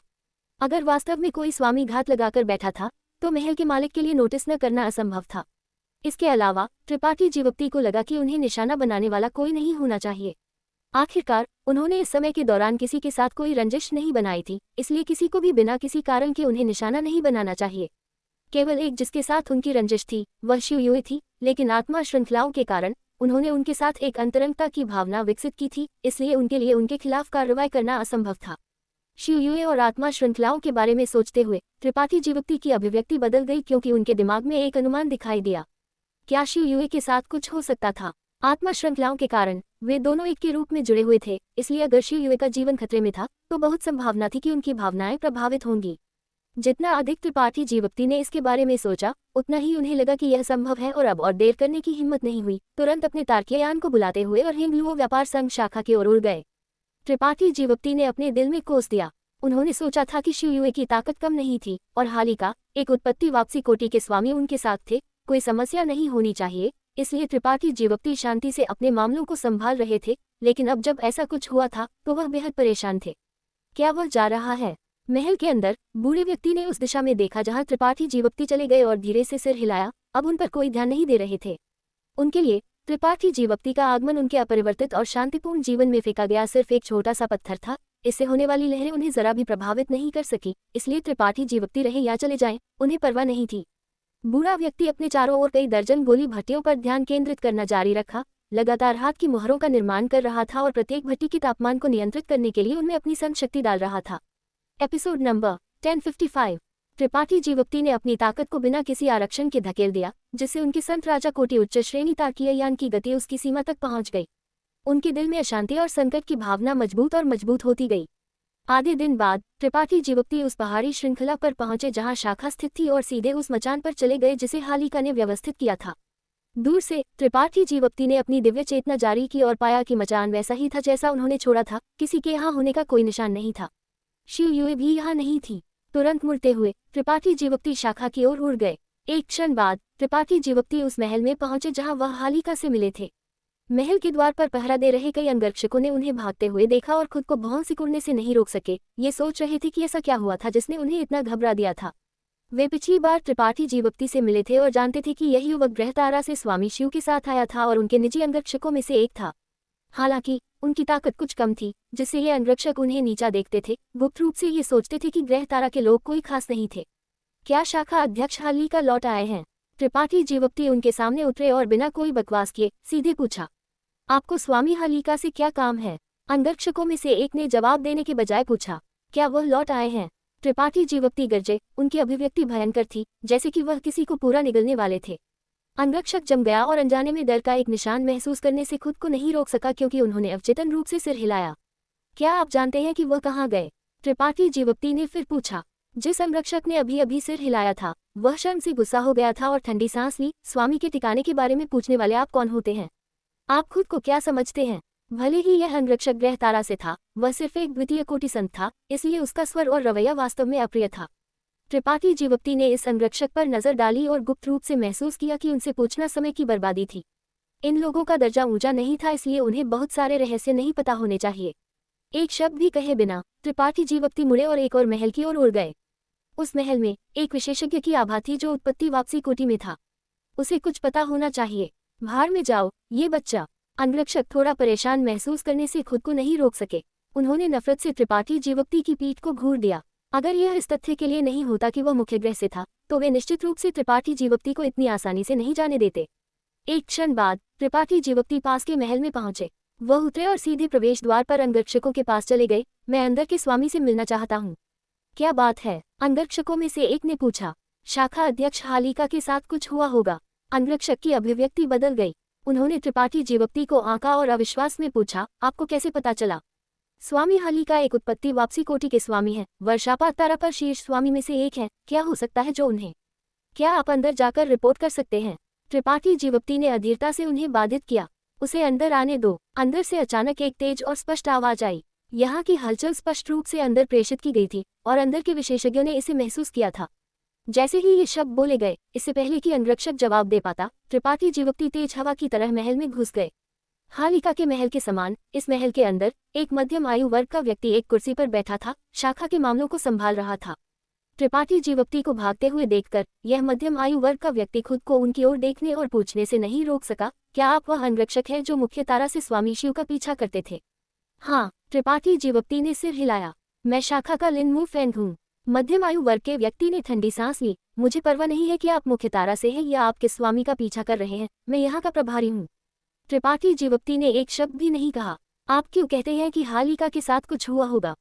लिन मू फैंग त्रिपाठी जीवप्ती के सहकारी रवैये से बहुत संतुष्ट थे और पूछा, जहाँ तक मुझे पता है आप इस गुप्त ऑपरेशन में भाग लेने के योग्य नहीं हैं। चूंकि आपने भाग नहीं लिया, आपको कैसे पता चला? त्रिपाठी जीवप्ती ने भौं सिकुड़ी। उनके दिमाग में प्रेरणा की एक झलक दिखाई दी क्योंकि उन्होंने एक दिशासूचक जैसी कलाकृति निकाली। स्वामी शिव ने मुझे एक संदेश भेजा कि उन्हें बड़े खतरे का सामना करना पड़ा है। किस तरह का खतरा? लिन मू फैंग थोड़ा पीला पड़ गया, कुछ हद तक त्रिपाठी जीवप्ती के शब्दों पर विश्वास करते हुए। त्रिपाठी जीवप्ती ने सिर हिलाया। मैं अभी स्वामी शिव से संपर्क नहीं कर सकता। आप शाखा अध्यक्ष हालिका से संपर्क करने की कोशिश कर सकते हैं और उनसे पूछ सकते हैं। लिन मू फैंग ने एक पल के लिए विचार किया, इससे पहले कि एक दिशासूचक जैसी कलाकृति निकाले और उसमें अपनी दिव्य चेतना डाली। हालिका से संपर्क करने की कोशिश कर रहा था। एक क्षण बाद उनकी अभिव्यक्ति गरिमापूर्ण हो गई क्योंकि उन्होंने बड़बड़ाया, निश्चित रूप से कुछ हुआ है। कोई प्रतिक्रिया प्राप्त न होने पर उन्हें तुरंत पता चला कि त्रिपाठी जीवप्ती सच कह रहे थे। मेरे साथ आओ। लिन मू फैंग ने त्रिपाठी जीवप्ती को संकेत दिया और बाहर निकल गए। महल के बाहर लिन मू फैंग ने सीधे अपना तारकीय यान बुलाया और एक निश्चित दिशा में उड़ गए। त्रिपाठी जीवप्ती उनके पीछे पीछे चल रहे थे। उड़ते समय लिन मू फैंग ने अपनी दिशासूचक कलाकृति निकाली और लगातार किसी के साथ बातचीत की, विभिन्न आदेश जारी किए। एक क्षण बाद सभी दिशाओं से प्रकाश की धारियां चमकी और जल्दी से एकत्र हुई। ये सभी हेंगलुओ व्यापार संघ के कृषक थे जिन्हें लिन मू फैंग ने बुलाया था। वे लिन मू फैंग के चारों ओर एकत्र हुए और उनका पीछा करते हुए आगे उड़ गए। उन्होंने नहीं पूछा कि क्या हुआ था। त्रिपाठी जीवप्ती ने गुप्त रूप से अवलोकन किया और थोड़ा आश्चर्यचकित थे। इन कृषकों में से कई संत राजा कोटि के स्वामी थे। संत कोटि के कृषकों की संख्या कम थी और यहाँ तक कि कुछ उत्पत्ति वापसी कोटि के स्वामी भी थे। मू फैंग, क्या हुआ? आपने हमें इतनी जल्दी यहाँ क्यों बुलाया? एक मध्यम आयु वर्ग की महिला लिन मू फैंग के पास पहुंची और पूछा। हालिका और अन्य लोगों के साथ कुछ दुर्घटना हुई लगती है। मैंने कितना भी बुलाया, मुझे कोई प्रतिक्रिया नहीं मिली। लिन मू फैंग ने चिंतित होकर कहा। मध्यम आयु वर्ग की महिला का चेहरा बदल गया क्योंकि उन्होंने कहा, क्या उन प्राचीन खंडहरों में वास्तव में किसी प्रकार का खतरा है? मुझे नहीं पता। जब हमने उन खंडहरों को पाया तो हमने उनकी सूचना ग्रह तारा को दी और निजी तौर पर उनकी जांच करने की हिम्मत नहीं की। इस बार स्वामी शिव खंडहरों की जांच करने के लिए यहाँ आए थे, इसलिए यह आश्चर्यजनक नहीं होगा अगर वास्तव में किसी प्रकार का खतरा था। स्वामी शिव का क्या हुआ? मध्यम आयु वर्ग की महिला ने फिर पूछा। वह हालिका के साथ हैं। लिन मू फैंग का चेहरा बेहद भद्दा था। मध्यम आयु वर्ग की महिला की ओर एक पल के लिए झुका, इससे पहले कि फुसफुसाते, वह युवा स्वामी शिव युए की महिला लगती है। मध्यम आयु वर्ग की महिला का चेहरा अचानक पीला पड़ गया क्योंकि उन्हें जल्दी से एहसास हुआ कि समस्या उनके विचार से अधिक गंभीर थी। अगर यह कोई और होता और इस अज्ञात खतरे के कारण उनके साथ कोई दुर्घटना हुई होती तो यह कोई बड़ी बात नहीं होती। आखिरकार शाखा अध्यक्ष हालिका भी शामिल थे, कुछ ऐसा जो शाखा नहीं देखना चाहती थी। लेकिन अगर स्वामी शिव युवा स्वामी शिव युए की महिला थी तो चीजें अलग होंगी। युवा स्वामी शिव युए के क्रोध को सहने की किसी की हिम्मत नहीं थी। अगर चीजें गलत हो गईं तो पूरी शाखा को शुद्ध कर दिया जाएगा। जब वो समय आएगा तो खून की नदियां बहेंगी और अनगिनत लोग मरेंगे। कोई भी ऐसी जिम्मेदारी नहीं उठा सकता था। सभी जानते थे कि युवा स्वामी शिव युए क्रूर और निर्दयी थे। जब दोनों बात कर रहे थे त्रिपाठी जीवक्ति चुप रहे। उन्होंने कुछ भी छिपाने की कोशिश नहीं की, इसलिए त्रिपाठी जीवक्ति ने स्वाभाविक रूप से प्राचीन खंडहरों के बारे में सुना और समझा कि शिव युए इस बार वर्षापात तारा क्यों आई थी। अगर यह कोई और समय होता तो त्रिपाठी जीवक्ति निश्चित रूप से प्राचीन खंडहरों में रुचि लेते, लेकिन अभी उनका दिमाग बिल्कुल भी उस पर नहीं था। जितना अधिक वे उड़े त्रिपाठी जीवक्ति को उतना ही अधिक अशांत महसूस हुआ। उन्हें नहीं पता था कि शिव युए के साथ क्या हुआ था, लेकिन उन्हें यह निश्चित था कि शिव युए मरी नहीं थी, क्योंकि वे दोनों जुड़े हुए थे। अगर शिव युए मर जाती तो त्रिपाठी जीवक्ति भी मर जाते। त्रिपाठी जीवक्ति ने गुप्त रूप से फैसला किया कि इस बार चाहे कुछ भी हो उन्हें आत्मा श्रृंखलाओं को अनलॉक करना ही होगा।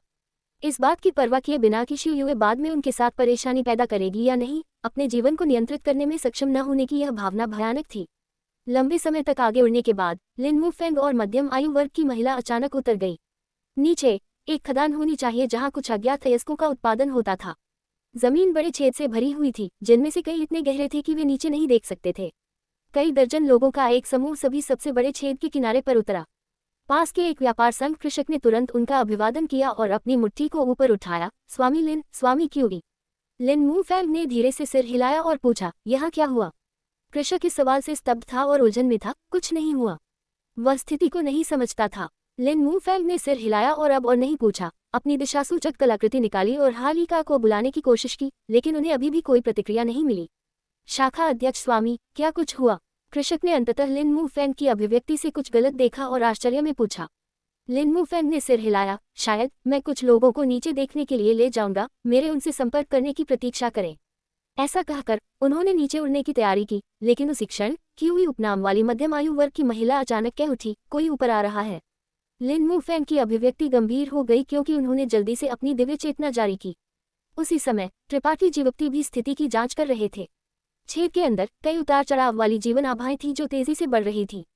उनके जीवन की आभाओं को देखते हुए उन्हें कुछ खतरे का सामना करना पड़ा होगा और कुछ चोटें लगी होंगी। उनमें से एक तो सांस भी ले रहा था। उसके जीवन की लपटें टिमटिमा रही थी, जैसे कि वह मरने वाला था। ये हालिका है, मध्यम आयु वर्ग की महिला ने चिल्लाया क्योंकि उन्होंने हालिका की आभा को नोटिस किया। लिन वुफेंग का चेहरा चमक उठा क्योंकि उन्होंने चुपचाप इंतजार किया। एक क्षण बाद छेद से कई नीली रोशनी निकली, जैसे कि उनके पीछे किसी प्रकार का खतरा पीछा कर रहा था, आकाश में गोलीबारी कर रही थी। अपवाद के बिना ये नीली रोशनी सभी टिमटिमा रही थी। जाहिर है तार्किक यान अंदर क्षतिग्रस्त हो गए थे और अस्थिर हो गए थे। व्यापार संघ के एक दर्जन से अधिक कृषक जो लिन वुफेंग का पीछा करते थे भाग गए और अपने साथियों को पकड़ा। उनमें से एक ठंडी आभा से ढका हुआ था जो धुएं के बादल की तरह घुमावदार थी। एक व्यापार संघ कृषक ने उसे पकड़ा। एक पल में इस कृषक का पूरा शरीर हिंसक रूप से कांप गया क्योंकि एक ठंडी आभा जो नग्न आंखों को दिखाई देती थी उसके पूरे शरीर में फैल गई। बस एक पल में इस कृषक का पूरा शरीर खड़ा हो गया, हिलने में असमर्थ। दोनों कृषक एक साथ जम गए थे क्योंकि वे आकाश से गिर गए थे। खून एक धीमी धमाके के साथ उनका मांस बर्फ की तरह बिखर गया और दोनों कृषक एक ही समय में मर गए। उनके पास मत जाओ, एक दहाड़ आई क्योंकि हालिका मुश्किल से आकाश से गिर गया। उसका चेहरा पीला था। उनकी चिल्लाहट को सुनकर व्यापार संघ के कृषक जो अपने साथियों को बचाने की तैयारी कर रहे थे सभी रुक गए, पास जाने की हिम्मत नहीं कर रहे थे। लिन वुफेंग और मध्यम आयु वर्ग की महिला ने हालिका को घूर दिया और उनकी वर्तमान स्थिति को देखने के बाद उनकी दोनों आंखें सिकुड़ गई क्योंकि उनके रीढ़ की हड्डी में एक ठंडक दौड़ गई। त्रिपाठी जीवक्ति ने भी हालिका की स्थिति देखी और उनकी अभिव्यक्ति गरिमापूर्ण हो गई। Episode number 1056। हेंगलुओ व्यापार संघ का शाखा अध्यक्ष बनने में सक्षम होने के लिए हालिका की शक्ति कम से कम तृतीय कोटि उत्पत्ति वापसी कोटि में थी, जो उत्पत्ति राजा कोटि से नीचे का सबसे मजबूत कृषक था। फिर भी हालिका इस समय एक अत्यंत कठिन स्थिति में था। उसका बायां हाथ बर्फ में जम गया था और उसने अपनी ताकत को जितना भी धकेला वह अपने हाथ की ठंडक को भंग करने में असमर्थ था। इसके बजाय ये ठंडक अपनी बुद्धि की तरह लग रही थी और उसके शरीर के अन्य हिस्सों में फैल रही थी, जल्द ही उसके कंधे को पार कर गई। हालिका की आंखें उभर गईं क्योंकि उनकी आंखों में घबराहट और दृढ़ संकल्प की एक झलक चमकी। अचानक उसने अपनी ताकत को धकेल दिया और गर्जना की। एक बहरा कर देने वाली गर्जना के साथ हालिका का जमा हुआ हाथ अचानक कट गया और उसके कटे हुए हाथ से एक फव्वारे की तरह खून बह निकला। हालिका का चेहरा अचानक पीला पड़ गया क्योंकि वह पीछे हट गया। उसने वास्तव में अपना हाथ काट दिया था। त्रिपाठी जीवप्ती की पुतलियां सिकुड़ गई क्योंकि वह हालिका के निर्णय से चौंक गए थे, लेकिन उस ठंडी ऊर्जा से भी जो उन्होंने अभी अभी महसूस की थी। एक तृतीय कोटि उत्पत्ति वापसी कोटि के स्वामी को अपना जीवन बचाने के लिए अपना हाथ काटने के लिए मजबूर करने में सक्षम होना, चाहे ये ठंडी ऊर्जा कुछ भी हो, इसमें निश्चित रूप से स्तंभित करने वाली मारक क्षमता थी और यह कुछ ऐसा नहीं था जिसका हालिका विरोध कर सकता था। लिन वुफेंग और मध्यम आयु वर्ग की महिला जल्दी से हालिका के रक्तस्राव को रोकने के लिए भागे, जबकि उनके मुंह में बड़ी संख्या में उपचार गोलियां ठूंस दी। अन्य कृषकों ने जो हालिका के साथ भाग गए थे, शाखा अध्यक्ष के कार्यों को देखा और केवल अपने दांत भींच सके, अपने हथियार निकाले और अपने जमे हुए शरीर के हिस्सों को काट दिया। एक पल में कटे हुए अंग बाहर उड़ गए और खून स्वतंत्र रूप से बह गया, जिससे इनमें से कई कृषकों को दर्द में चीखना पड़ा। हालिका जमीन पर आलती पालती मारकर बैठ गया और चुपचाप अपनी गुप्त कला को अपनी चोटों को स्थिर करने के लिए संचारित किया, सांस लेते हुए क्योंकि उनके चेहरे पर बचे रहने का एक भाव दिखाई दिया। वह क्या था? लिन वुफेंग ने घबराकर पूछा। गहन नींद सूरजमुखी जल। हालिका ने अपने दांत भींच लिए और जवाब दिया, गहन नींद सूरजमुखी जल। मध्यम आयु वर्ग की महिला चीख उठी। ये वास्तव में गहन नींद सूरजमुखी जल था। उन प्राचीन खंडहरों में वास्तव में ऐसा खजाना था। यहाँ तक कि लिन वुफेंग भी आकर्षित होने का भाव दिखाते हुए उत्साहित महसूस करने से खुद को नहीं रोक सका। गहन नींद सूरजमुखी जल एक उत्पत्ति राजा कोटि का सर्वोच्च खजाना था। कोई भी कृषक जब तक वे गहन नींद सूरजमुखी जल की एक बूंद को सफलतापूर्वक परिष्कृत कर सकते थे, उनकी शक्ति निश्चित रूप से तेजी से सुधार करेगी। अगर उनकी शक्ति थोड़ी कम थी तो वह सीधे एक क्षेत्र को छोड़ भी सकते थे। हेंगलुओ व्यापार संघ व्यवसाय पर केंद्रित था, इसलिए दुनिया के खजानों पर उनका शोध किसी भी अन्य महान बल से अतुलनीय था। लिन वुफेंग, मध्यम आयु वर्ग की महिला और अन्य लोग स्वाभाविक रूप से गहन नींद सूरजमुखी जल के महान मूल्य को जानते थे। अगर वे प्राचीन खंडहरों से गहन नींद सूरजमुखी जल को सुरक्षित रूप से एकत्र कर सकते थे तो ये निश्चित रूप से एक महान योग्यता होगी। शायद उन्हें मुख्य तारा, जल चंद्रमा तारा में भी स्थानांतरित किया जा सकता था, जहां वे एक बेहतर खेती के वातावरण का आनंद ले सकते थे और बेहतर उपचार प्राप्त कर सकते थे। हालांकि इस तरह की चीज अत्यंत दुर्लभ थी। जिस वातावरण में इसका उत्पादन किया गया था उसके लिए इसकी अत्यंत कठोर आवश्यकताएं थीं और इसे उत्पादित होने में हजारों साल लग गए। हेंगलुओ व्यापार संघ के अधिकार क्षेत्र में कई अभ्यास तारे, अनगिनत औषधि तारे और अयस्क तारे और अनगिनत कृषक थे, लेकिन इतने सालों तक एकत्र करने के बाद भी हेंगलुओ व्यापार संघ ने कभी भी गहन नींद सूरजमुखी जल जैसा सर्वोच्च खजाना नहीं देखा था। तो जब हालिका ने गहन नींद सूरजमुखी जल शब्दों का उल्लेख किया, चाहे वह लिन वुफेंग हो या मध्यम आयु वर्ग की महिला, उनकी दोनों आंखें उत्साह से चमकने से खुद को नहीं रोक सकी। इस खदान के नीचे गहन नींद सूरजमुखी जल कैसे हो सकता है? लिन वुफेंग अभी भी इस पर विश्वास नहीं कर सका। शायद ये प्राचीन काल में कुछ महान संत के स्वामित्व में था और अंततः यहाँ छोड़ दिया गया था। हमने इसे एक अंतरिक्ष वलय में पाया जो नष्ट होने वाला था जब गहन नींद सूरजमुखी जल अचानक फट गया और अंतरिक्ष वलय को नष्ट कर दिया, जिससे हर कोई स्तब्ध हो गया। हालिका ने जल्दी से समझाया। उसका चेहरा नीला पड़ गया क्योंकि उसने पिछली मुठभेड़ को याद किया। उसके चेहरे पर राहत का भाव दिखाई दिया। अगर उसने जल्दी से प्रतिक्रिया नहीं की होती तो इस बार वह सिर्फ एक हाथ से अधिक खो देता और शायद बिना दफन के मर जाता। स्वामी शिव कहाँ हैं? त्रिपाठी जीवप्ती ऊपर आए और शांत चेहरे से पूछा। हालिका ने ऊपर देखा और दुख से आह भरी। त्रिपाठी जीवप्ती का चेहरा और भी भद्दा हो गया। वह थी जो अंतरिक्ष वलय को पकड़े हुए थी, इसलिए जब गहन नींद सूरजमुखी जल विस्फोटित हुआ तो उसे इसका सबसे अधिक प्रभाव पड़ा। हालिका ने जोर से आह भरी और कुछ नहीं कहा। उसे निश्चित था कि स्वामी शिव मर चुकी थी। आखिरकार वह सिर्फ एक तृतीय कोटि संत राजा थी और यहाँ तक कि वह एक तृतीय कोटि उत्पत्ति वापसी कोटि का स्वामी गहन नींद सूरजमुखी जल के ठंडे क्षरण का विरोध नहीं कर सका, तो स्वामी शिव इसमें भीगने के बाद कैसे जीवित रह सकती थी? वह अब तक मर चुकी होंगी। त्रिपाठी जीवप्ती ने ठंडी सांस ली। क्या आपके पास नीचे जाने के रास्ते का नक्शा है? आप क्या करना चाहते हैं? लिन वुफेंग ने आश्चर्य में उनकी ओर देखा।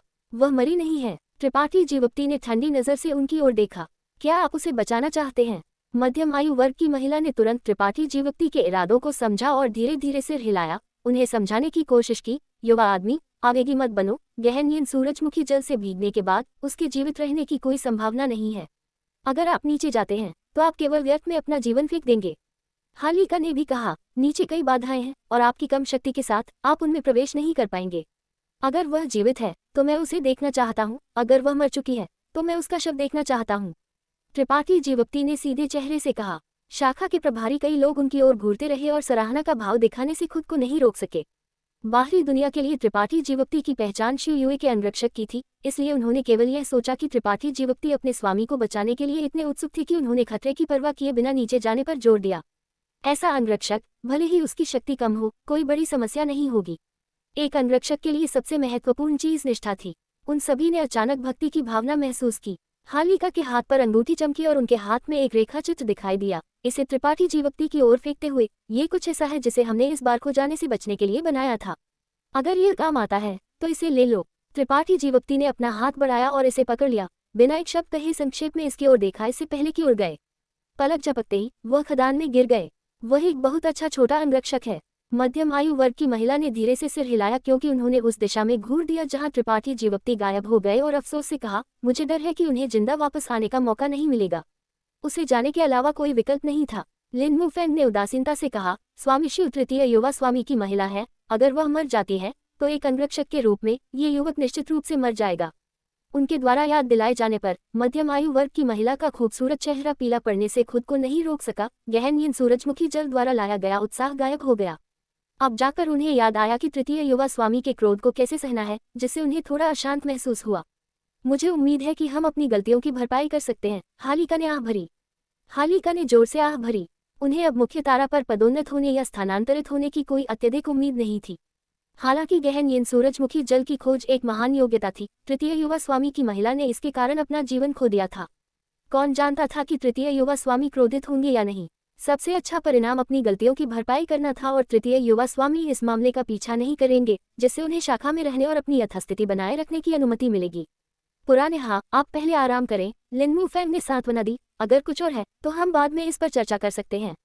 बस हम यही कर सकते हैं। हालिका ने सिर हिलाया। औषधीय प्रभाव को परिष्कृत करने के लिए अपनी आंखें बंद कर लीं। खदान के अंदर त्रिपाठी जीवक्ति नीचे की ओर उतरते रहे। ये बताना असंभव था कि यह खदान कितनी गहरी थी, इसलिए त्रिपाठी जीवक्ति को सतह तक पहुंचने में लगभग 1 कप चाय जितना समय लगा। ऊपर देखते हुए ऊपर से केवल एक हल्की रोशनी आ रही थी, जबकि नीचे की खदान पूरी तरह से अंधेरा थी। भूमिगत की ओर जाने वाले कई गलियारे थे। यह मूल रूप से एक खनन क्षेत्र था जहां कुछ इतने कीमती अयस्कों का उत्पादन नहीं होता था, लेकिन हेंगलुओ व्यापार संघ के कृषक ने इस भूमिगत क्षेत्र को तब तक खोदा था जब तक कि यह एक गड़बड़ी नहीं बन गया। प्राचीन खंडहर इस खनन प्रक्रिया के दौरान खोजे गए थे, इसलिए शाखा के लोगों ने इच्छा पर जांच करने की हिम्मत नहीं की और तुरंत क्षेत्र को सीलबंद कर दिया, इससे पहले कि मुख्य तारा को खबर दी जाए। शिव युए इस बार प्राचीन खंडहरों के मामले से निपटने के लिए यहाँ आई थी। वह रास्ते में बहुत सावधान रही थी। हालिका के नेतृत्व में प्राचीन खंडहरों की गहराई की खोज कर रही थी, बहुत कुछ हासिल कर रही थी, लेकिन कौन जानता था कि एक अंतरिक्ष वलय खतरा लाएगा। बहुत अधिक समय बीत चुका था और अंतरिक्ष वलय थोड़ा अस्थिर हो गया था, इसलिए जब शिव युए की दिव्य चेतना ने अपनी फसल की जांच करने के लिए इसकी जांच की तो अंतरिक्ष वलय अचानक टूट गया और अंदर की सामग्री फट गई, जिससे गहन नींद सूरजमुखी जल उसमें संग्रहित हो गया। तुरंत वह बेहोश हो गई और हेंगलुओ व्यापार संघ के बड़ी संख्या में कृषक जो उनके चारों ओर बिखरे हुए थे तुरंत मारे गए। केवल हालिका और कुछ अन्य कृषक जो अपेक्षाकृत दूर थे इस आपदा से बचने में सफल रहे और जल्दी से भाग गए। त्रिपाठी जीवक्ति ने अपने दिमाग में रेखाचित्र को याद किया, इससे पहले कि अपनी दिव्य चेतना का विस्तार करें, और खदान के गलियारों के माध्यम से आगे पीछे जा रहे थे। आधे घंटे बाद वह अंततः प्राचीन खंडहरों के स्थान पर पहुंचे। उन्होंने अपने सामने बहुत सारे सूक्ष्म ऊर्जा उतार चढ़ाव महसूस किए और तुरंत पता चला कि हालिका ने जो कहा वह सच था। प्राचीन खंडहर आत्मा श्रृंखलाओं से भरे हुए थे और अत्यंत खतरनाक थे। जब उन्होंने पहले इस जगह की खोज की थी तो उन्होंने इन आत्मा श्रृंखलाओं से जितना हो सके बचने की कोशिश की थी, केवल उन लोगों को नष्ट या तोड़ा था जिनसे वे बच नहीं सकते थे। त्रिपाठी जीवक्ति अपने लोगों को बचाने के लिए उत्सुक थे, तो उनके पास इन आत्मा श्रृंखलाओं को एक एक करके तोड़ने का समय कैसे हो सकता था। उनकी दिव्य चेतना ने अंतरिक्ष की नाकेबंदी को तोड़ा और अंदर की स्थिति की जांच करने के लिए प्राचीन खंडहरों में गहराई तक प्रवेश किया। एक निश्चित स्थान पर पुष्टि करने और ताला लगाने के बाद त्रिपाठी जीवक्ति ने अंतरिक्ष को फाड़ दिया। जब वह फिर से दिखाई दिए तो वह पहले से ही प्राचीन खंडहरों के अंदर कहीं खड़े थे। हालिका द्वारा उन्हें दिए गए रेखाचित्र पर मार्ग की जांच करना जारी रखते हुए त्रिपाठी जीवक्ति ने अंतरिक्ष को फिर से फाड़ दिया। एक पंक्ति में 1 दर्जन बार त्रिपाठी जीवक्ति प्राचीन खंडहरों में गहराई तक प्रवेश कर गए और अचानक एक हल्की जीवन आभा को नोटिस किया, जैसे कि हवा और बारिश में एक टिमटिमाती मोमबत्ती किसी भी क्षण बुझने के खतरे में। शिव युए वह उनसे 1000 मीटर दूर थी, लेकिन कुछ बाधाओं के कारण त्रिपाठी जीवक्ति उनकी विशिष्ट स्थिति नहीं देख सके। केवल एक चीज जिसके बारे में वह निश्चित थे वही थी कि वह मरी नहीं थी। त्रिपाठी जीवक्ति ने एक गहरी सांस ली, अपने दिल में चिंता को शांत किया, आलती पालती मारकर बैठ गए और अपनी खपत की गई आध्यात्मिक ऊर्जा को पूरक करने के लिए अपने मुंह में एक गोली फेंक दी। आधे घंटे बाद त्रिपाठी जीवक्ति उठ गए, आखिरी बार अंतरिक्ष को फाड़ दिया और शून्य दरार में प्रवेश किया। 1000 मीटर दूर त्रिपाठी जीवक्ति आराम से दिखाई दिए। एक नजर में उन्होंने शिव युए को जमीन पर पड़े हुए देखा, जो ठंड से ढकी हुई थी। सोती हुई वह एक अद्वितीय आकर्षण दे रही थी, जैसे एक सोती हुई सुंदरता जो किसी की आत्मा को मोहित कर सकती थी। उनके शरीर से एक सात रंग की चमक खिल गई, जिससे वह एक चकाचौंध वाली देवी की तरह दिख रही थी। ये चमक लगातार उनके शरीर को ढंकने वाली ठंड से लड़ रही थी, जिससे इसे शियुए की आखिरी जान लेने की अनुमति नहीं मिली, एक अजीब संतुलन बनाए रखा। हालांकि जैसे जैसे समय बीतता गया, ये चमक धीरे धीरे मंद होती गई। त्रिपाठी जीवप्ती को नहीं पता था कि यह महिला किस तरह की कलाकृति पहन रही थी या वह किस तरह की गुप्त कला की खेती करती थी, लेकिन यह उन्हें फिलहाल जीवित रखने में सक्षम थी। हालांकि अगर ऐसा चलता रहा तो आधे दिन से भी कम समय में बहुरंगी रोशनी गायब हो जाएगी और शियुए मर जाएगी। त्रिपाठी जीवप्ती को भी नुकसान होगा। Episode number 1057। प्राचीन खंडहरों के अंदर त्रिपाठी जीवप्ती शियुए से कुछ ही दूरी पर खड़े थे और चुपचाप उन्हें घूर रहे थे। उनका मन जटिल था। उन्हें और इस महिला को शत्रु होना चाहिए था, लेकिन आत्मा श्रृंखलाओं के कारण उनका जीवन जुड़ा हुआ था। अब जब शियुए का जीवन धागे पर लटका हुआ था, त्रिपाठी जीवप्ती चाहे इच्छुक हो या नहीं, उन्हें उसे बचाने का रास्ता खोजना ही पड़ा। केवल अगर शियुए जीवित रहती तभी वह जीवित रह सकते थे। त्रिपाठी जीवप्ती ने जल्दी से कार्य नहीं किया क्योंकि शियुए के चारों ओर रत्न जैसे तरल की बूंदें तैर रही थी, जिनमें से प्रत्येक एक भयानक शक्ति निकाल रही थी जिसने त्रिपाठी जीवप्ती के दिल को कांपा दिया। जब उनकी दिव्य चेतना उनके पास पहुंची तो उनकी दिव्य चेतना के धागे भी जम गए। गहन नींद सूरजमुखी जल। त्रिपाठी जीवप्ती तुरंत समझ गए कि ये तरल वह गहन नींद सूरजमुखी जल था जिसका हालिका ने उल्लेख किया था, लेकिन उन्होंने उम्मीद नहीं की थी कि यह इतना अजीब होगा। त्रिपाठी जीवप्ती ने हवा में लंबित लगभग 50 बूंदे गहन नींद सूरजमुखी जल को चुपचाप गिना। उनके बीच कुछ जगह थी, लेकिन फिर भी उन्होंने शियुए को हवाबंद तरीके से घेर रखा था। इस गहन नींद सूरजमुखी जल से शियुए को बाहर निकालने की कोशिश करना बेहद मुश्किल होगा। त्रिपाठी जीवप्ती ने अपना हाथ हिलाया और इन गहन नींद सूरजमुखी जल को दूर धकेलने के लिए एक तेज हवा को बुलाया, लेकिन उन्हें आश्चर्य हुआ कि गहन नींद सूरजमुखी जल की ये बूंदें अचल रहीं। उनका वजन 1000 किलोग्राम से अधिक था। त्रिपाठी जीवप्ती की अभिव्यक्ति गरिमापूर्ण हो गई क्योंकि उन्होंने अपनी ताकत बढ़ा दी। अंततः गहन नींद सूरजमुखी जल को थोड़ी दूरी पर हटाने में सफल रहे, जिससे शियुए को सुरक्षित रूप से बाहर निकलने की अनुमति मिली। शियुए के सामने पहुंचकर त्रिपाठी जीवप्ती ने असहाय होकर उनकी ओर देखा। उन्हें नहीं पता था कि इस महिला को यहाँ से कैसे बाहर निकालना है। हेंगलुओ व्यापार संघ के कृषक द्वारा अपने साथियों को बचाने का दृश्य त्रिपाठी जीवप्ती के दिमाग में अभी भी ताज़ा था। जब वह बर्फीली ठंडक फैली थी तो एक संत राजा कोटि का कृषक भी विरोध करने में असमर्थ रहा था और सीधे एक बर्फ की मूर्तिकला में जम गया था, इससे पहले कि जमीन पर गिर जाए और टुकड़ों में बिखर जाए। त्रिपाठी जीवप्ती ने शियुए के शरीर को लापरवाही से छूने की हिम्मत नहीं की। अपनी ताकत को संचारित करते हुए त्रिपाठी जीवप्ती ने काली राक्षसी लौ का एक पुंज बुलाया और धीरे धीरे शियुए के पास पहुंचे, ये देखने के लिए कि क्या उनकी राक्षसी लौ इस बर्फीली ठंडक के संचरण को अलग कर सकती है। अजीब और अस्पष्ट राक्षसी लपटों से विरोधाभासी ऊर्जा उतार चढ़ाव आए और जैसे ही वे पास पहुंचे, जलती हुई राक्षसी लपटों को एक शत्रु का सामना करना पड़ा। लपटों की तीव्रता सिकुड़ गई और उनकी शक्ति तुरंत कमजोर हो गई। त्रिपाठी जीवप्ती का चेहरा गरिमापूर्ण हो गया और उनके पास अपनी संत शक्ति के उत्पादन को बढ़ाने के अलावा कोई विकल्प नहीं था। कमजोर हुई राक्षसी लपटें फिर से बढ़ गई क्योंकि त्रिपाठी जीवप्ती ने उन्हें शियुए के सफेद हाथ पर सील कर दिया। एक पल में ऊर्जा का एक हिंसक टकराव फूट पड़ा और शियुए के शरीर पर ठंडी शक्ति तेजी से फैल गई, जलती हुई राक्षसी लपटों को एक पल में जमा दिया। एक बर्फीली ठंडक राक्षसी लपटों के माध्यम से सीधे त्रिपाठी जीवप्ती की ओर फैल गई, जिससे वह पीले पड़ गए और पागलपन से अपनी संत शक्ति को धकेलने लगे। जमी हुई राक्षसी लपटों ने सीटी की आवाजें उत्सर्जित की क्योंकि वे एक बार फिर विशाल हो गईं, उस ठंडक से लड़ रही थी जो सभी चीजों को जमा सकती थी। त्रिपाठी जीवप्ती का शरीर कांप गया। उन्होंने पहले कभी ऐसी कठिनाई का अनुभव नहीं किया था। ये पहली बार था जब उन्हें एक बर्फीली शक्ति के खिलाफ लड़ने के लिए अपनी पूरी ताकत का उपयोग करना पड़ा। जैसे जैसे समय बीतता गया, गहन नींद सूरजमुखी जल की ठंडक कभी कभी राक्षसी लपटों द्वारा दबा दी जाती थी, जबकि अन्य समय में ये त्रिपाठी जीवप्ती के हाथ तक फैल जाती थी।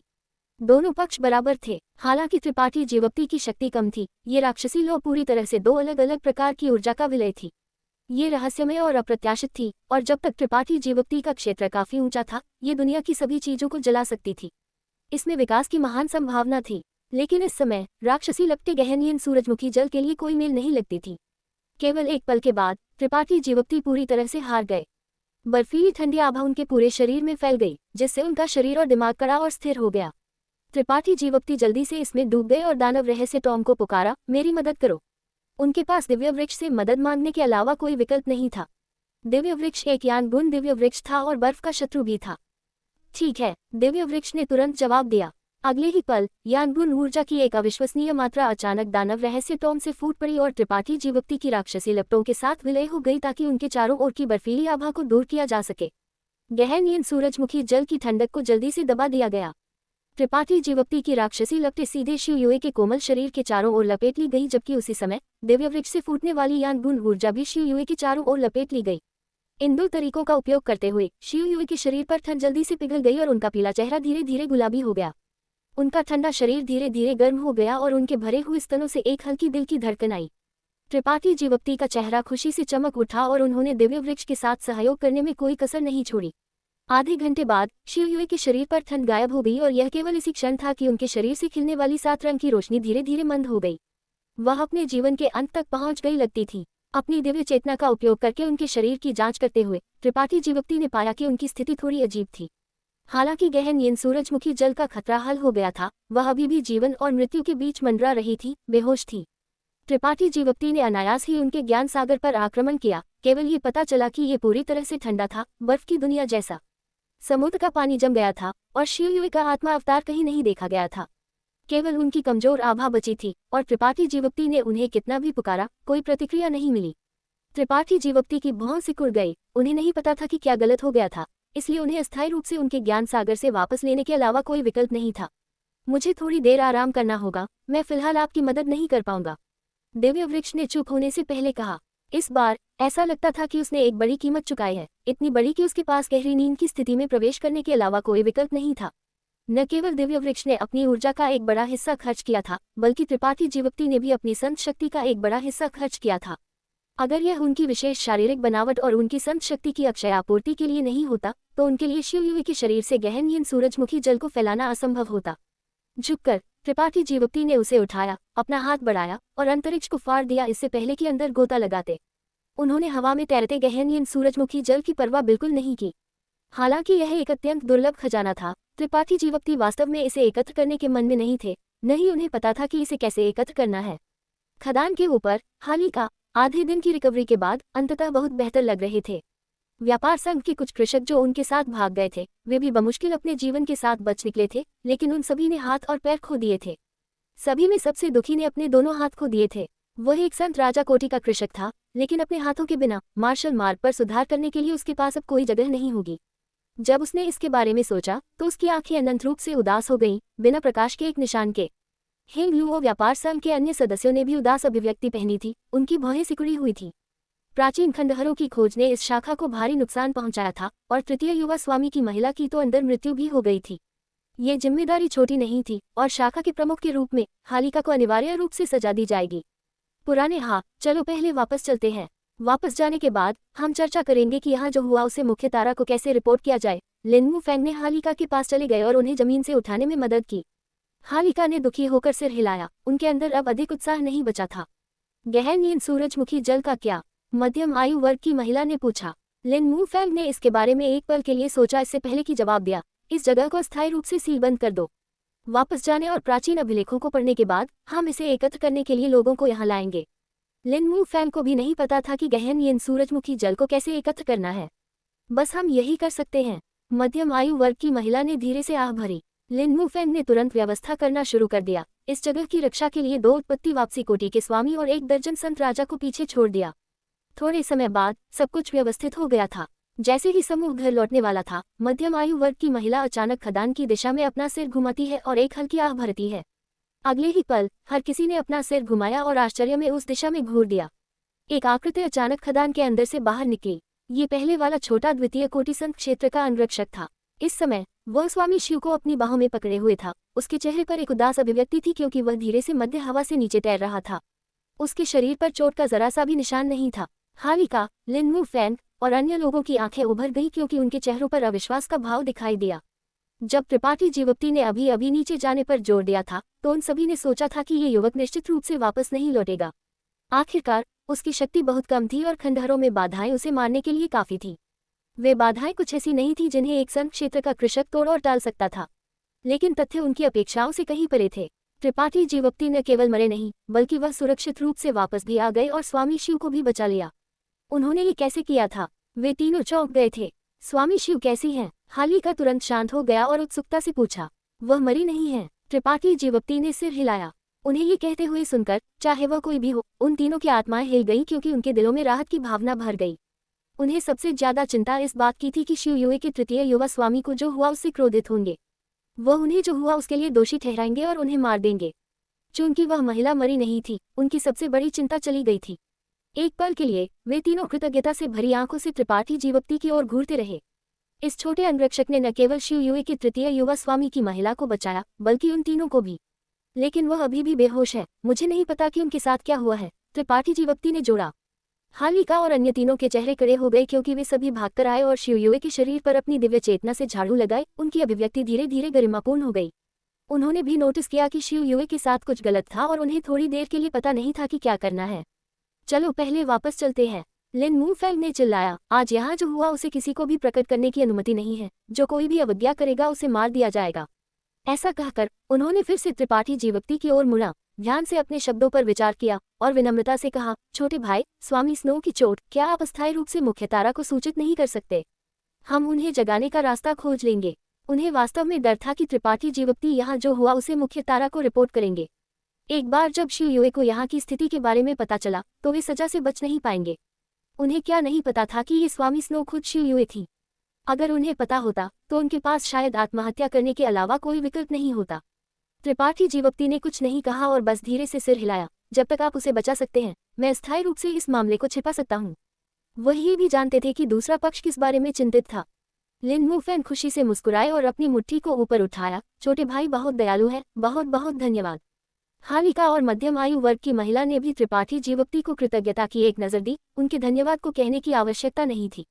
चलो वापस चलते हैं। मैं स्वामी स्नो की स्थिति की जांच करने के लिए वर्षापात तारा पर सर्वश्रेष्ठ रसायन विद्या के स्वामी को एकत्र करूंगा। लिन मूफेंग ने शाखा की दिशा में उड़ने से पहले सभी को पुकारा। Episode number 1058। पहाड़ी श्रृंखला में मचान के अंदर हालिका का कटा हुआ हाथ अभी भी खून बह रहा था। लिन मूफेंग और मध्यम आयु वर्ग की महिला के साथ मिलकर वे चुपचाप मचान के बाहर खड़े थे। उनके चेहरे चिंता से भरे हुए थे। त्रिपाठी जीवक्ति उनसे कुछ ही दूरी पर खड़े थे। उनकी अभिव्यक्ति उदासीन थी, अचल। किसी को नहीं पता था कि वह क्या सोच रहे थे। एक क्षण बाद 1 दर्जन लोग अचानक मचान से बाहर निकल आए। पुरुष और महिलाएं, बूढ़े और जवान थे, लेकिन अपवाद के बिना उन सभी ने अपनी छाती पर एक प्रतीक पहना था जो रसायन विद्या के स्वामी के रूप में उनकी स्थिति का प्रतीक था। ये प्रतीक एक भट्टी का प्रतीक था, एक ऐसा जो पूरे तारा क्षेत्र में सामान्य था। एक रसायन विद्या के स्वामी का पद उनके पैरों की संख्या से निर्धारित होता था। इन रसायन विद्या के स्वामी की छाती पर पहने गए प्रतीक ने संकेत दिया कि उनके पास पैरों की न्यूनतम संख्या 8 थी। ये एक संत राजा कोटि रसायन विद्या के स्वामी का प्रतीक था। यहाँ तक कि 2 बूढ़े व्यक्ति भी थे जिन्होंने 9 पैर वाली गोली भट्टियां पहनी थी, जो उत्पत्ति कोटि रसायन विद्या के स्वामी की स्थिति का प्रतीक था। हेंगलुओ तारा क्षेत्र में उत्पत्ति कोटि रसायन विद्या के स्वामी का एक बहुत उच्च दर्जा था। पूरे तारा क्षेत्र में कई उत्पत्ति कोटि रसायन विद्या के स्वामी नहीं थे। केवल 3 या 5 उत्पत्ति राजा कोटि रसायन विद्या के स्वामी थे, जिनमें से सभी सबसे शक्तिशाली बलों के बीच विभाजित थे। हेंगलुओ व्यापार संघ एक महान बल था, लेकिन मुख्य तारा पर केवल एक उत्पत्ति राजा कोटि रसायन विद्या के स्वामी था। मचान से बाहर निकले 1 दर्जन लोग वर्षापात तारा पर सबसे वरिष्ठ और सबसे कुशल रसायन विद्या के स्वामी थे। हालिका और लिन मूफेंग ने शिव युए की चोटों का निदान करने और ये देखने के लिए इन लोगों को आमंत्रित किया था कि क्या वे उसे बचाने का कोई रास्ता खोज सकते हैं। आमतौर पर ये रसायन विद्या के स्वामी वर्षापात तारा पर अलग अलग स्थानों पर बिखरे हुए थे। उनमें से प्रत्येक का अपना क्षेत्र था जहां वे जड़ी बूटियों की खेती करते थे और व्यापार संघ को बाहर की दुनिया को बेचने के लिए गोलियां परिष्कृत करते थे। व्यापार संघ ने उन्हें सुरक्षा और कुछ संसाधन प्रदान किए। व्यापार संघ के साथ उनका संबंध सहयोग का था, न कि अधीनस्थों का, इसलिए यहाँ तक कि हालिका और लिन मूफेंग ने भी उनके साथ सम्मान से व्यवहार किया, जरा सा भी अनादर दिखाने की हिम्मत नहीं की। आमतौर पर किसी ने भी उन्हें परेशान करने की हिम्मत नहीं की, लेकिन शिव युए की तृतीय युवा स्वामी की महिला की सुरक्षा के लिए उन्होंने इन लोगों को एक साथ एकत्रित होने के लिए आमंत्रित किया था। जब 1 दर्जन लोग बाहर निकले तो हालिका और अन्य लोग चौंक गए और जल्दी से उनका अभिवादन करने के लिए आगे बढ़े। लिन मूफेंग ने अपनी मुट्ठी को ऊपर उठाया और पूछा, सब लोग, स्वामी शिव की चोटें कैसी हैं? क्या उन्हें हल करने का कोई तरीका है? 1 दर्जन लोग एक दूसरे को हैरानी से देखते थे, जैसे कि उन्हें बोलना मुश्किल लगा हो। उनकी अभिव्यक्तियों को देखकर हालिका और लिन मूफेंग खुद को अपने दिल को डूबते हुए महसूस करने से नहीं रोक सके, क्योंकि उन्हें एहसास हुआ कि स्थिति बिल्कुल भी अच्छी नहीं थी। क्या स्थिति है? हालिका ने चिंतित होकर पूछा। हर किसी ने अपनी नजरें 9 पैर वाले बर्तन के प्रतीक को पहने हुए लोगों में से एक की ओर कर दी। वह सफेद बालों और दाढ़ी वाले बूढ़े व्यक्ति को बोलने के लिए मजबूर होना पड़ा और कहा, 2 स्वामी, ये बूढ़ा एक ईमानदार बात कहेगा। हमने लंबे समय तक जांच की है, लेकिन हम अभी भी नहीं जानते कि वह स्वामी स्नो कोमा में क्यों गिर गई। हम केवल ये जानते हैं कि उन पर बर्फीली ठंडी ऊर्जा की एक लहर ने आक्रमण किया था। उनके शरीर के कार्य पहले ही पूरी तरह से जम गए हैं। उनके पास अपनी कोई चेतना नहीं है और हम उनसे कुछ भी पूछने में असमर्थ हैं। हालिका ने चुपचाप सुना। बूढ़े व्यक्ति ने आगे कहा, अगर आप हमें यह नहीं बताते कि इस स्वामी स्नो के साथ क्या हुआ, तो हम उसे कैसे बचाएंगे? हमें ये भी नहीं पता कि उसे बचाने के लिए किस तरह की गोली परिष्कृत करनी है। ये सही है, कम से कम हमें उसे कारण और उसके साथ क्या हुआ ये बताना होगा। एक और उत्पत्ति कोटि रसायन विद्या के स्वामी ने प्रतिध्वनित किया। इस तरह हम सही दवा लिख सकते हैं और उसे जगाने के लिए एक गोली परिष्कृत कर सकते हैं। हालिका ने अचानक शर्मिंदगी का भाव पहना। गहन नींद सूरजमुखी जल एक बहुत महत्व का मामला था। ये एक खेती का खजाना था जो किसी को भी ईर्ष्या करेगा। एक बार जब इसकी खबर लीक हो गई तो ये बहुत संभावना थी कि यह कई स्वामी की लालची आंखों को आकर्षित करेगा। इससे पहले कि वे इसे प्राप्त करने का रास्ता खोज पाते, हालिका गहन नींद सूरजमुखी जल का उल्लेख करने की हिम्मत नहीं कर सका। हालांकि ऐसा करने से स्वामी स्नो के निदान में 1 दर्जन रसायन विद्या के स्वामी द्वारा देरी होगी, जिससे उन्हें काफी संघर्ष महसूस हुआ और वे लिन मू फैंग की ओर अपनी आंखें घुमाने से खुद को नहीं रोक सके, उनकी राय पूछ रहे थे। लिन मू फैंग ने एक निशान के बिना सिर हिलाया। हालिका ने एक कठिन अभिव्यक्ति पहनी और कहा, सब लोग, ऐसा नहीं है कि हम कुछ छिपाना चाहते हैं, लेकिन यह मामला हमारे लिए लापरवाही से बोलने के लिए बहुत महत्वपूर्ण है। उनके शब्दों का अर्थ सुनकर 1 दर्जन रसायन विद्या के स्वामी ने भी महसूस किया कि कुछ चीजें थीं जिनके बारे में वे पूछ नहीं सकते थे और जोर देना जारी नहीं रखा। बूढ़े व्यक्ति ने एक पल के लिए भौं सिकुड़ी इससे पहले कि कहा, अगर ऐसा है तो कृपया हमें शक्तिहीन होने के लिए क्षमा करें। सब लोग, क्या हम फिर से प्रयास नहीं कर सकते? हालिका ने चिंतित होकर पूछा, आप वर्षापात तारा पर सर्वश्रेष्ठ रसायन विद्या के स्वामी हैं, अगर आप भी कुछ नहीं कर सकते तो स्वामी स्नो की मृत्यु हुई या नहीं, इससे उनका कोई लेना देना नहीं था। उन्हें जिस बात की चिंता थी वह ये थी कि अगर स्वामी स्नो के साथ कुछ हुआ तो इससे युवा स्वामी शिव युए का पागलपन भरा क्रोध भड़क जाएगा, कुछ ऐसा जो वह सह नहीं सकता था। 1 दर्जन रसायन विद्या के स्वामी सभी ने सिर हिलाया, ये संकेत देते हुए कि वे वास्तव में कुछ नहीं कर सकते थे।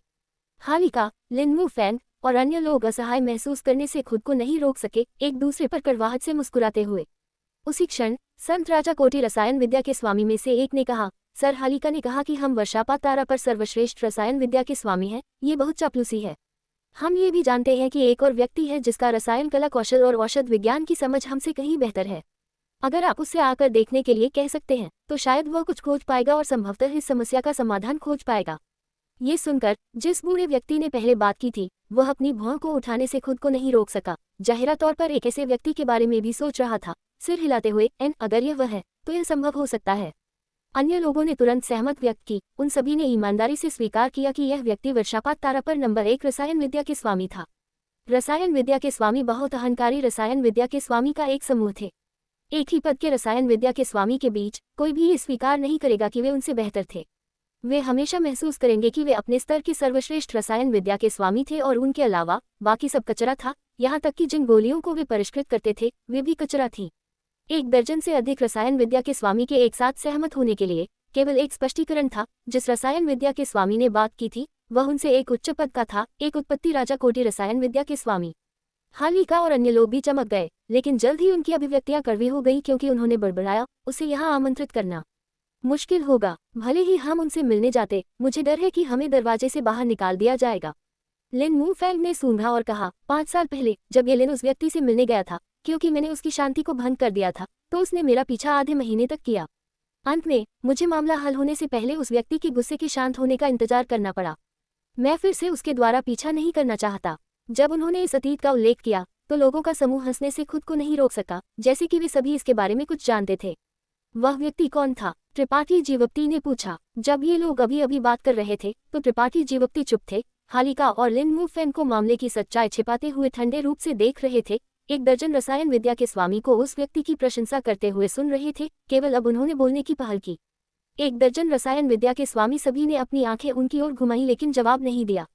उनकी राय में त्रिपाठी जीवप्ती सिर्फ एक छोटा संघ क्षेत्र का बच्चा था जो कुछ भी पूछने के योग्य नहीं था, इसलिए उन्होंने त्रिपाठी जीवप्ती के सवाल का जवाब देने से घृणा की। हालिका दूसरी ओर एक पल के लिए संकोच किया इससे पहले कि कहा, वह एक बहुत शक्तिशाली रसायन विद्या के स्वामी था जो वर्षापात तारा पर रहता था, लेकिन वह किसी भी महान बल से संबंधित नहीं था। हेंग लुओ व्यापार संघ से संबंधित नहीं था। त्रिपाठी जीवप्ती आश्चर्यचकित थे। हालिका ने सिर हिलाया।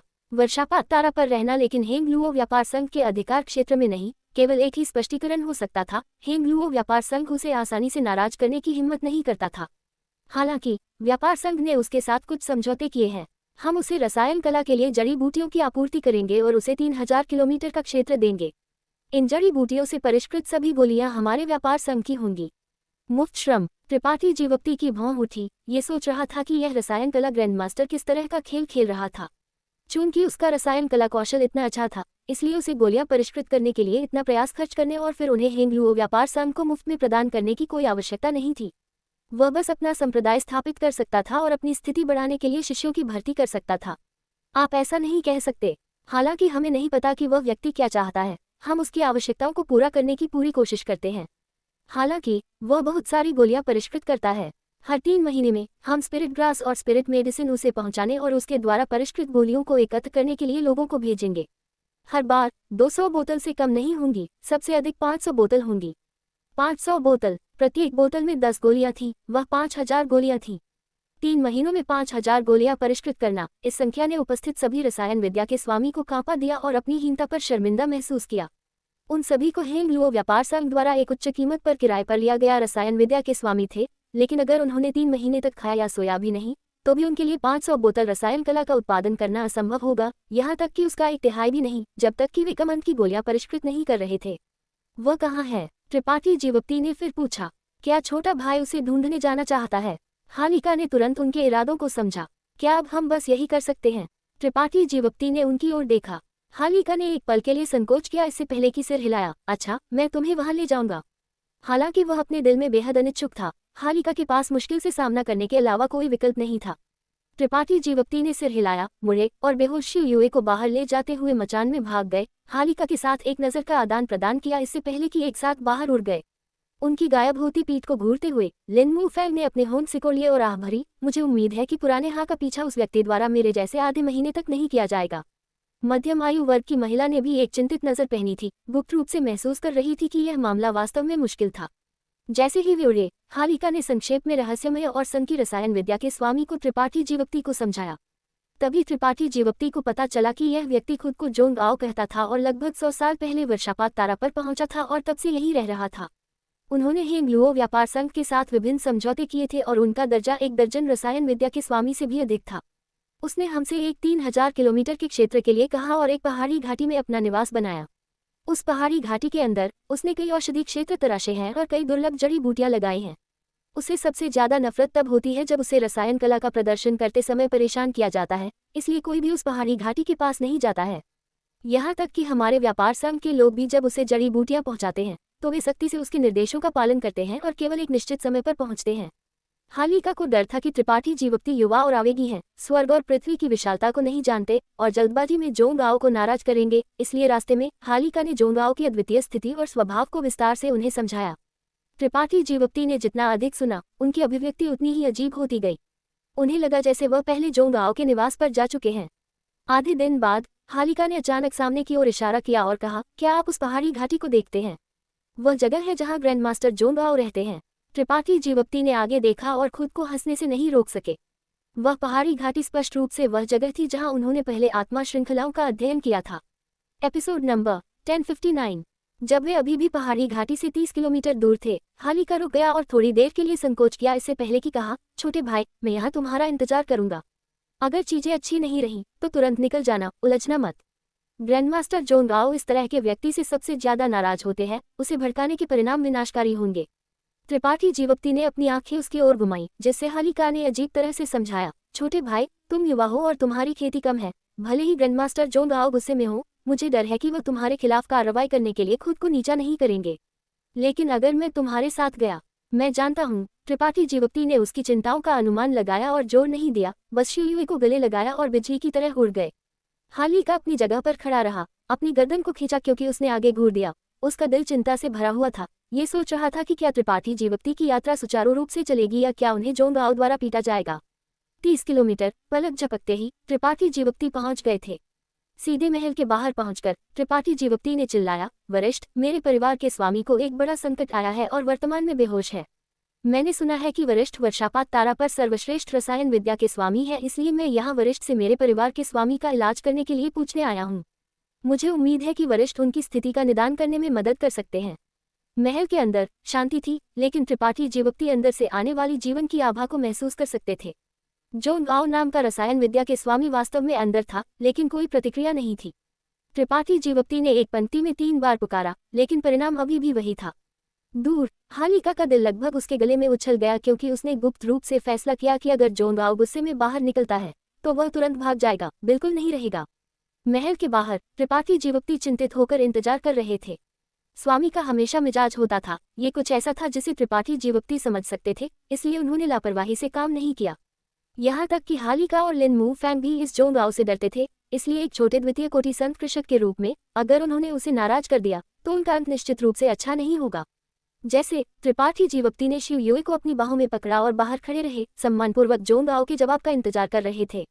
वह ये भी विचार कर रहे थे कि अगर जोंग आओ आगे आने को तैयार नहीं था तो क्या किया जाए। शिव युए बेहोश थी और वह उन्हें ऐसे ही नहीं छोड़ सकते थे। उनका जीवन जुड़ा हुआ था और अगर बेहोशी की हालत में शिव युए के साथ कुछ हुआ तो वह भी जीवित नहीं रह पाएंगे। इसलिए त्रिपाठी जीवक्ति शिव युए को जगाने, फिर आत्मा श्रृंखलाओं को हटाने और अपनी स्वतंत्रता हासिल करने का इंतजार नहीं कर सकते थे। जैसे ही वह अपने लाभ और हानि के बारे में चिंतित थे, महल से अचानक एक पुरानी आवाज आई, अंदर आओ। त्रिपाठी जीवक्ति एक पल के लिए स्तब्ध रह गए। उन्हें उम्मीद नहीं थी कि चीजें इतनी सुचारू रूप से चलेंगी। उनके चेहरे पर एक महान आश्चर्य का भाव दिखाई दिया, क्योंकि उन्होंने ध्यान से जोंग आओ के स्वर का स्वाद लिया और पाया कि वह संतुष्ट या गुस्से में नहीं था, इसलिए वह महल में कदम रखा। महल का द्वार चौड़ा खुला था, लेकिन कोई अंगरक्षक या नौकर नहीं थे। कुछ हजार किलोमीटर के दायरे के भीतर ऐसा लगता था कि जोंग आओ ही एकमात्र जीवित व्यक्ति थे। महल के माध्यम से एक चक्कर लगाने के बाद त्रिपाठी जीवक्ति एक बड़े कमरे के सामने पहुंचे। इस कमरे से एक समृद्ध गोली सुगंध उठ रही थी। वह सावधानी से अंदर चले गए और चारों ओर देखा। उनकी आंखें सिकुड़ गईं। ये कमरा जोंग आओ का रसायन कला कक्ष होना चाहिए। हालांकि इस समय इस रसायन कला कक्ष के अंदर दर्जनों बड़े और छोटे गोली भट्टियां रखी गई थी, जिनमें से प्रत्येक अभी भी गर्म थी और रसायन कला अभी अभी समाप्त होनी चाहिए थी। इस कमरे के एक कोने में बड़ी संख्या में जैद की बोतलें थीं, जिनमें से प्रत्येक विभिन्न रंगों की गोलियों से भरी हुई थी, जिससे एक शानदार दृश्य बन रहा था। त्रिपाठी जीवक्ति ने मोटे तौर पर अनुमान लगाया कि यहाँ कम से कम 200 जैद की बोतलें ढेर थीं। वे सभी एक अव्यवस्थित तरीके से जमीन पर बिखरे हुए थे, जैसे कि वे किसी तरह के बेकार खिलौने थे। त्रिपाठी जीवक्ति को गुप्त रूप से झटका लगा। उन्हें एहसास हुआ कि हालिका ने पहले जो कहा था वह सच था। इस जोंग आओ द्वारा परिष्कृत गोलियों की संख्या वास्तव में भयानक थी। इस समय जोंग आओ एक जानवर की खाल की कुर्सी पर बैठा था। उसके हाथ में एक जैद की बोतल थी, जाहिरा तौर पर कुछ निरीक्षण कर रहा था। एक त्वरित नजर के बाद जोंग आओ को वह नहीं मिला जो वह ढूंढ रहा था, इसलिए उसने जैद की बोतल को एक तरफ फेंक दिया और इसे पिछली जैद की बोतलों के साथ ढेर कर दिया। उसके बगल में एक दर्जन और जैद की बोतलें थीं। उनका एक एक करके निरीक्षण करने के बाद जोंग आओ मुस्कुराया और खुद से बड़बड़ाया, एक और ही बुरा नहीं, इस बूढ़े स्वामी के प्रयास व्यर्थ नहीं गए। हाँ, गोलियां परिष्कृत करना मुश्किल है। ऐसा कहकर उसने जैद की बोतल से एक गोली निकाली और इसे एक और जैद की बोतल में डाल दिया, जिसे उसने पहले से तैयार किया था। त्रिपाठी जीवक्ति ने इस जैद की बोतल में गोलियों की सावधानीपूर्वक जांच की और पाया कि उन सभी ने गोली नसें बनाई थी। इस जोंग आओ ने केवल उन गोलियों को रखा था जिन्होंने गोली नसें बनाई थी, बाकी को बेकार क्लॉक की तरह त्याग दिया था। उनकी कुटिया मूल्य की बिल्कुल परवाह नहीं की थी। जब जोंग आओ गोलियों का निरीक्षण कर रहा था, त्रिपाठी जीवक्ति ने उन्हें परेशान करने के लिए कुछ नहीं कहा और बस वहीं खड़े रहे। एक क्षण बाद जोंग आओ ने अपना काम समाप्त कर दिया और गोली नसों वाली गोलियों को अपनी आस्तीन में रख दिया। इससे पहले कि त्रिपाठी जीवक्ति की ओर देखा और अजीब तरह से मुस्कुराया, तुम वह छोटा बच्चा हो जिसने इस बूढ़े स्वामी के औषधि क्षेत्र को चुराया था, है ना? त्रिपाठी जीवक्ति लाल हो गए और अजीब तरह से कहा, कुछ दिन पहले जूनियर इस जगह से गुजर रहा था और औषधि क्षेत्र के रहस्यों से आकर्षित हुआ था। मैं कुछ दिनों के लिए इसका अध्ययन करने के लिए रुकने से खुद को नहीं रोक सका। अगर मैंने किसी भी तरह से आपको नाराज किया है तो मुझे उम्मीद है कि वरिष्ठ मुझे क्षमा कर सकते हैं। इससे कोई फर्क नहीं पड़ता कि यह कहाँ था। किसी और के औषधि क्षेत्र को चुराना एक बहुत बुरी बात थी और त्रिपाठी जीवक्ति भी जानते थे कि उन्होंने कुछ गलत किया था। बस इतना ही था कि उन्होंने उस समय इसके बारे में ज्यादा नहीं सोचा था, लेकिन अब जब दूसरा पक्ष इसकी जांच कर रहा था तो उनके पास कहने के लिए कुछ नहीं था। जोंग आओ त्रिपाठी जीवक्ति के शांत रवैये से संतुष्ट था और अपनी कुर्सी से उठ गया, हंसते हुए, भूल जाओ, यह कोई बड़ी बात नहीं है। आज तुम भाग्यशाली हो। इस बूढ़े स्वामी ने अभी अभी रसायन कला समाप्त की है और कुछ लाभ प्राप्त किए हैं। ये देखकर कि तुम भी एक रसायन विद्या के स्वामी हो, ये बूढ़ा स्वामी इस मामले का पीछा नहीं करेगा। औषधि क्षेत्र के रहस्यों को समझने में सक्षम होने के लिए केवल साथी रसायन विद्या के स्वामी जोंग आओ ही किसी और से बेहतर जानता था। आपके परिवार के स्वामी के साथ क्या हुआ? जोंग आओ ने पहल करते हुए पूछा। त्रिपाठी जीवक्ति की अभिव्यक्ति गंभीर हो गई। वह बेहोश है, उसकी जान जम गई है, उसकी चेतना बिखरी हुई है और उसका आत्मा अवतार कहीं नहीं देखा गया है। क्या तुम उसके ज्ञान सागर में प्रवेश कर गए? जोंग आओ ने आश्चर्य में त्रिपाठी जीवक्ति की ओर देखा। त्रिपाठी जीवक्ति ने धीरे से सिर हिलाया। जोंग आओ अचानक अजीब तरह से मुस्कुराया, इस छोटी लड़की के साथ तुम्हारा संबंध सरल नहीं है। वह स्पष्ट रूप से त्रिपाठी जीवक्ति की ओर घूर गया। उसकी मुस्कान रोचक थी। केवल वे ही जो एक दूसरे के बहुत करीब थे, वे उन पर जासूसी करने के लिए उनके ज्ञान सागर में गोता लगाएंगे।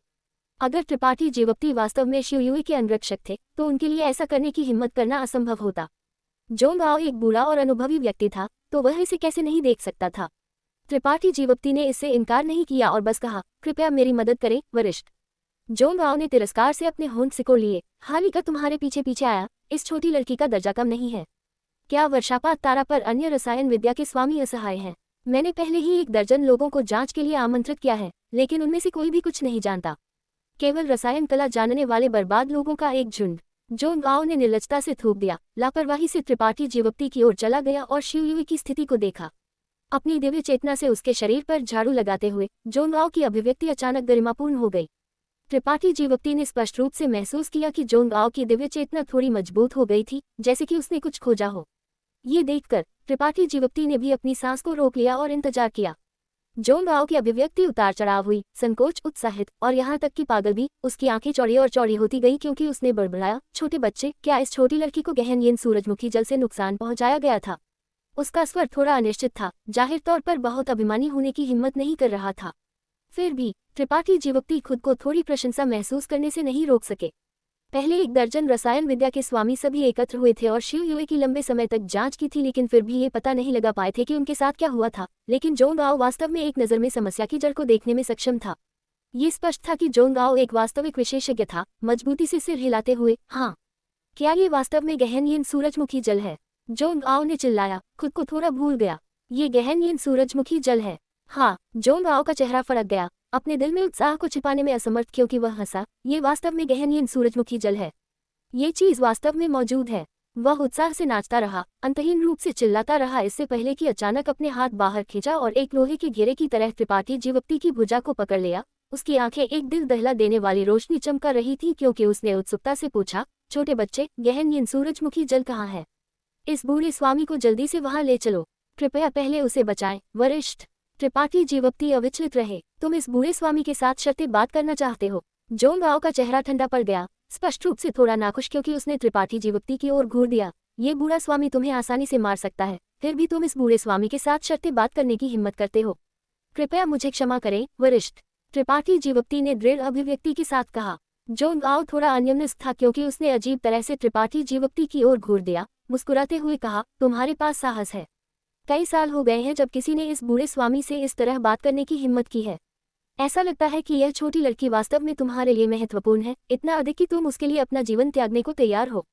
त्रिपाठी जीवप्ती ने भौं सिकोड़ी और कहा, अगर वह मर जाती है तो मैं भी मर जाता हूँ। यह कोई झूठ नहीं था, इसलिए त्रिपाठी जीवप्ती को ये कहते समय कोई मनोवैज्ञानिक बोझ महसूस नहीं हुआ। हालांकि त्रिपाठी जीवप्ती की उपस्थिति और रवैया जोंग आओ की नसों को छू गया लगता था, जिससे दूसरे पक्ष की दमनकारी आभा सिकुड़ गई। एक पल के लिए विचार करने के बाद जोंग आओ ने सिर हिलाया, अच्छा, मेरे साथ आओ। ऐसा कहकर उसने त्रिपाठी जीवप्ती को महल के माध्यम से नेतृत्व किया। एक क्षण बाद वे एक और कमरे में पहुंचे और जोंग आओ ने त्रिपाठी जीवप्ती को शिवयुई को बिस्तर पर रखने का निर्देश दिया। इससे पहले कि एक भूरे रंग की गोली निकाली और इसे त्रिपाठी जीवप्ती को सौंप दिया, इसे उसे खिलाओ।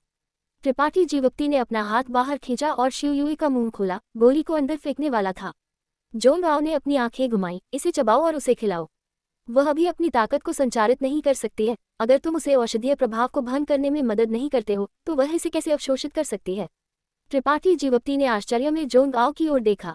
जोंग आओ ने शरारत से हंसा, शर्मिंदा हो? अगर यह बहुत शर्मनाक है तो ये बूढ़ा स्वामी एक पल के लिए हंस सकता है। कोई आवश्यकता नहीं है। त्रिपाठी जीवप्ती ने सिर हिलाया, गोली को अपने मुंह में रखा, इसे चबाया और फिर एक शांत अभिव्यक्ति के साथ इसे शिवयुई को खिलाया। उसने शिवयुई के पूरे शरीर को छुआ और देखा था, तो अब उसे छूने के बारे में क्या बड़ी बात थी। उसके लाल होंठ ठंडे थे लेकिन काफी नरम थे।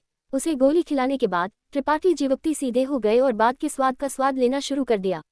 रास्ते से हट जाओ। जोंग आओ ने बिना किसी शिष्टाचार के त्रिपाठी जीवप्ती को एक तरफ फेंक दिया। उसके हाथ में एक कंटेनर था। ये कंटेनर एक हरे तरल से भरा हुआ था जो उबलता हुआ लग रहा था, जैसे कि इसे उबाला गया हो। त्रिपाठी जीवप्ती को नहीं पता था कि यह हरा तरल क्या था। हालांकि जोंग आओ की आत्मविश्वासी उपस्थिति को देखकर उन्होंने पूछा नहीं और बस किनारे पर खड़े रहे, चुपचाप इंतजार कर रहे थे। Episode number 1060। जोंग आओ ने अपने हाथ में कंटेनर पलट दिया और हरा तरल बाहर निकलने लगा।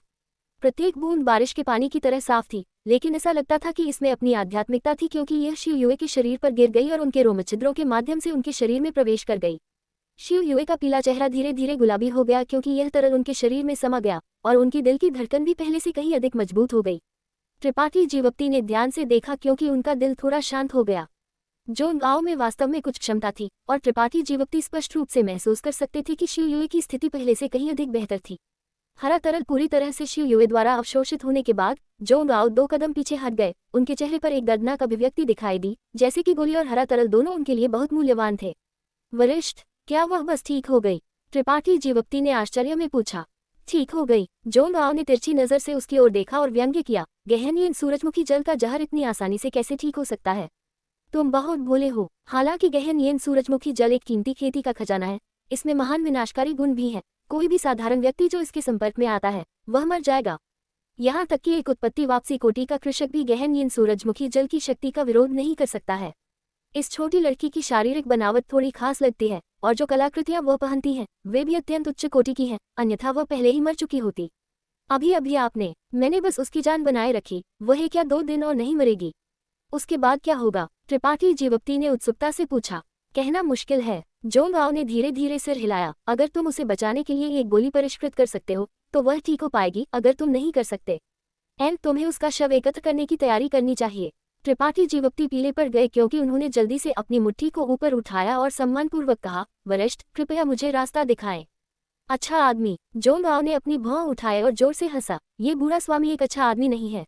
मैंने तुम्हें उसकी जान बनाए रखने में मदद की, इसलिए तुम्हें मुझे भुगतान करना होगा।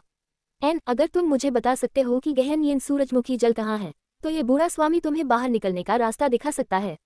त्रिपाठी जीवक्ति ने इसके बारे में सोचा भी नहीं। मैं तुम्हें बता सकता हूँ। हालिका, लिन वू फैन और अन्य लोग गहन येन सूरजमुखी जल के अस्तित्व को छिपाना चाहते थे, लेकिन त्रिपाठी जीवक्ति ने ज्यादा परवाह नहीं की। उनके लिए केवल एक ही शर्त थी, शिव युए मर नहीं सकती थी। जोन गाओ ने संतुष्टि से सिर हिलाया। अच्छा, अगर तुम मुझे गहन येन सूरजमुखी जल ढूंढने के लिए ले जाते हो तो मैं तुम्हें बताऊंगा कि उसे कैसे बचाना है।